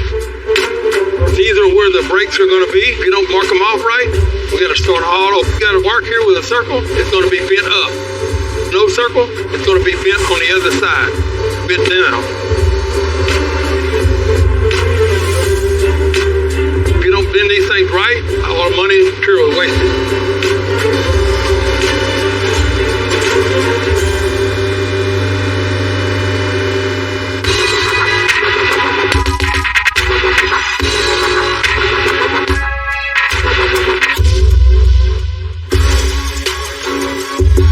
Undercarriage of this old school Buick is structurally different from most of the vehicles we work on. They just don't make them like this anymore. There's not a whole bunch to the rear of these cars. It's real thin sheet metal and a lot of wood, so we don't have a lot to work off of, and I don't want to just weld straight to the frame rail because they're like 10 gauge. It's real thin. So I'm making a foundation basically to be able to, build my rear suspension off of. What this is going to do is act as part of my frame. We'll get some bag brackets on there, some shocks, diagonal link, and we'll have a brand new suspension on the rear of this car. That's it. Let's do some shocks. Let's get some shocks in here. With the way that I'm putting the shock and where it's going to be placed, I just want a bag that's never going to hit it.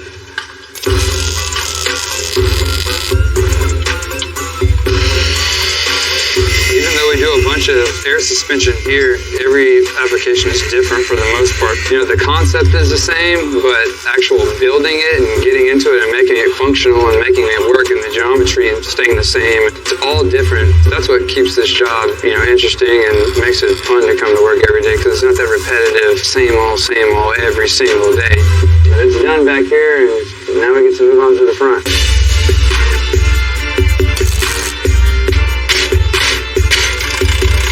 Got the lower control arm bolted up and the spindle bolted up. As you can see where the frame comes and where my lower control arm is, there's no room for a bag, there's no room for anything. So just like everything else, we're gonna have to make it work. Decompress with no air in the bag is gonna be 3 inches, right? I'll take this 3-inch block, describe a line all the way across. Judging by the looks of this right here, my tie rod's gonna be somewhere in this area here. So I'm just gonna go ahead and just cut what we need with the plasma, make a plate to fill it. For the most part, I got everything cut out. Right now, I'm gonna get some 4-inch flat block to make my fill piece here.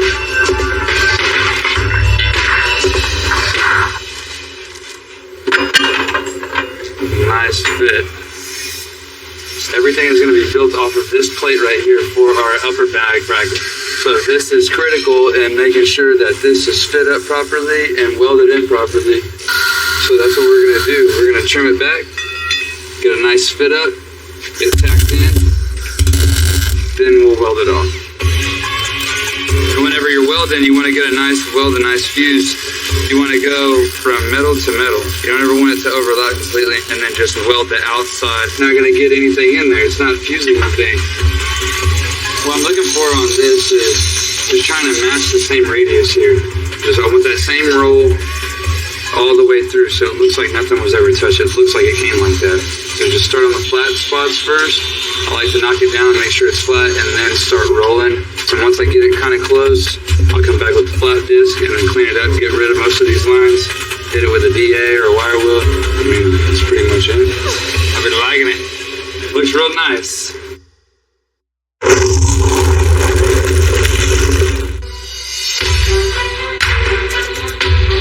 We got work to do, man. Ryan's putting together the last little bits of the front suspension on the old school Buick. So this is exactly where it's going to be right here. Now everything's in place. I can just tie it to the top of the frame, get that tucked in there, throw a shock mount on here, and drop our motor in here pretty soon. Yes, sir. Man, I get it. I totally know what you're talking about. You know what we can do? We can just pause on it, let you think about that. Once you think about it, let me know. We'll get back on it. All right. Just the person I'm looking for. Man, I just got off the phone with Javier, with the Buick. He's not real sure of what engine he wants to put in it, so he wants to put that thing on pause for a minute. The customer needs some time to make the right decisions on the right engine, so we're going to give that to him. I get it, man. He wants to think about exactly what he wants. We don't want to give him nothing that he's not 100% sure about. The extra time always takes a toll on the bottom line, but that's what we're doing to make it right. Trust me, this thing will be perfect when it's finished.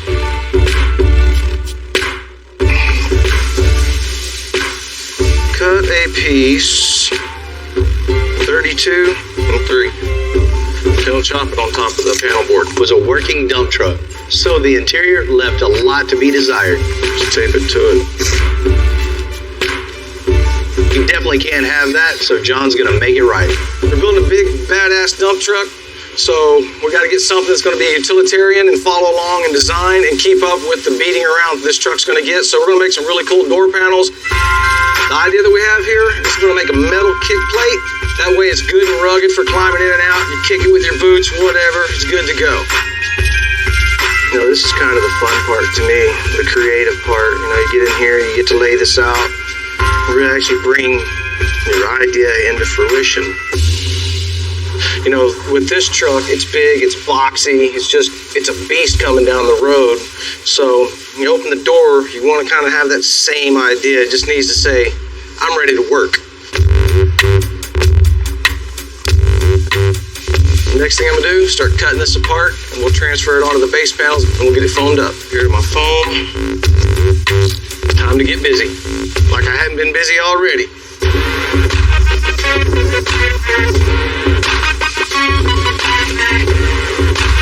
Alright, now I'm just going to trace this out. When you're cutting this foam down, if you put any kind of lean in it, and it will show up in the end, or it's tougher to have to sand out. So just kind of work keeping that blade straight up and down.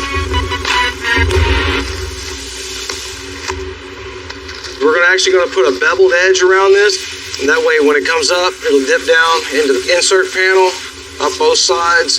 So just cool little detail, get all that thing beveled back, and once that's done, we put another layer over it. I'm going to wrap the doors in marine vinyl while Jamie's cutting out the steel for the kick plates. This is going to look really good on the door panels that John's doing.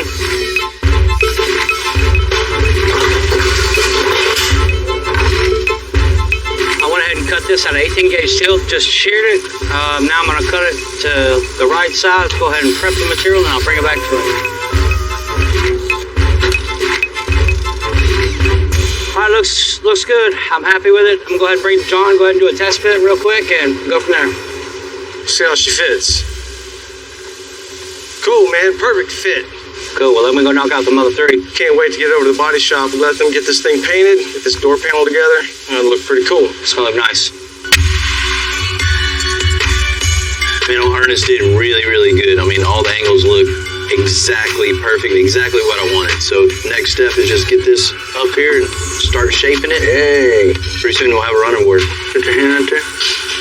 So about 5 inches. And we made it a little bit too long so we can shrink it down, cut a little here, a little there, make this thing fit perfect. From the front fender well all the way to the bed. Man, that's a big difference. That's nice. It's gonna make it real easy to get right on up in here. Next step is just shaping it perfect to the fender itself. Pretty cool little trick right there. Used to have a sign company across the street showed me that. Of course, we just could have squared the ends off and put it on. You know, taking the time to shape it, to make it fit the truck. It's like the front just right here needs to come in a little bit. As if it would have came from the factory like that. That's what I want it to look like in the end. You know, no matter what we're working on, a little extra time, a little extra cut, a little extra weld makes a huge statement in the overall project. Can't wait to see this thing black up against that gray. It's really going to finish the whole thing off. My name L1 actually means little one, and I got that name around the age of 14 doing electrical, body shop, and paint. I always wanted to keep on learning, keep on going to the next thing. Start from the bottom, work your way to the top. You gotta know how to do every single part of the job. The first thing I learned how to do was actually sweep up a shop. If you don't know how to sweep up a shop, then you shouldn't be doing much of anything else. I'm not done learning yet. This is me with 10 years experience.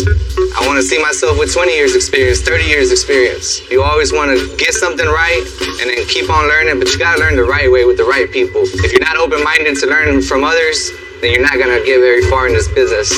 I like working at Extensive. The talent here is so diverse, and it's just crazy the amount of knowledge that you can gain. If something breaks, you make it. If you can't find it, you make it. If you can't do it, you make it and you do it. And that's why we keep building the best things that come out.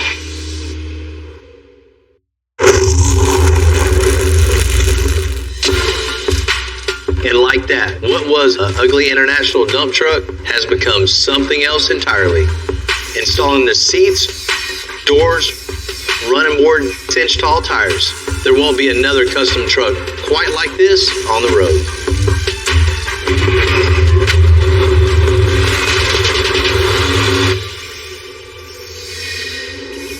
Hey, Bill, what's up? Hello.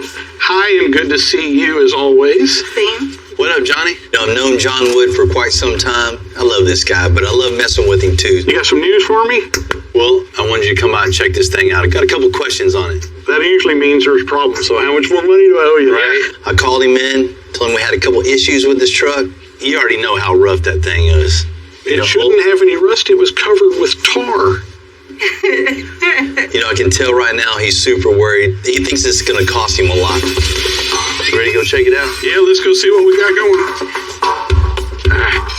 It always bothers me when you say you have a problem and you want me to ask. Oh, that's not a problem. That's done. You lied to me. You're lying to my hand. Holy, that's beautiful. And it's not yellow. Of course, there was a couple problems, but now it definitely runs and that drives. thing is bad, eh? It's ready to roll, John. It's really, really neat. What do you think about the bumper on this thing? Split it, added 8 inches, made this thing way bigger with the big winch on it. Added a winch. He even added a winch. I didn't ask Quith. We're going to get it stuck sooner or later, and we're going to need the thing. I knew it was big when I saw it at the office, but in here, this thing's huge. It was already big, but it's way, way, way bigger now. The color choice was good. Right? Getting rid of the school bus yellow was most definitely an essential part of the build. Changing it to gunmetal gray and making it a two-tone, it was definitely the right way to go. Well, that's very different. Right? You had creative fixes all throughout. This thing was a fire hazard for sure. My one-way diesel guys came in, they just fixed everything and addressed all the issues. I knew it was bad. I had no idea it was actually a fire hazard. I'm glad they fixed it all up because, you know, I have employees that are going to drive it and it has to be safe. Wow. What do you think about this thing? I love it. This is great. Right? This is way better before. Those old steps on this thing, you can see all the frame. Couldn't have that some new running boards on this thing and integrated the steps in it. Vertically challenged, dude. I have to wait to get up there. You refinished it all. New seats, carpet, door panels. Wow. I bet it doesn't even stink in New smell in there. Just had to rip all that out. Had the seats redone, got new carpet in it, and there was no door panels in this thing. Right. So John and Daniel hooked you up with that. You know, we could have just wrapped this thing, changed the color. But, this is way better than a wrap. you know, this is going to represent your company and mine, so we got to do this thing right, man. Absolutely. Now on to the good stuff. Right? What do you think about that? It looks correct. No more dump truck, right? No more dump truck for sure. Cut the back of the frame off, scooted the axle forward. All the suspension was all handmade underneath this thing. It's got a huge 4-link on this with big triple bellow bags, so you can haul whatever you put on the back of this thing can haul it. Wow. And ride. And ride super smooth. And the bed was built specifically for this truck. You see the big wheel well opening. Yeah. So what do you think, man? Is it going to work for you? Absolutely. I'm afraid to scratch it now. The bed scale matches the truck scale with the giant wheels and tires. It's a functional truck, and we're going to work this truck.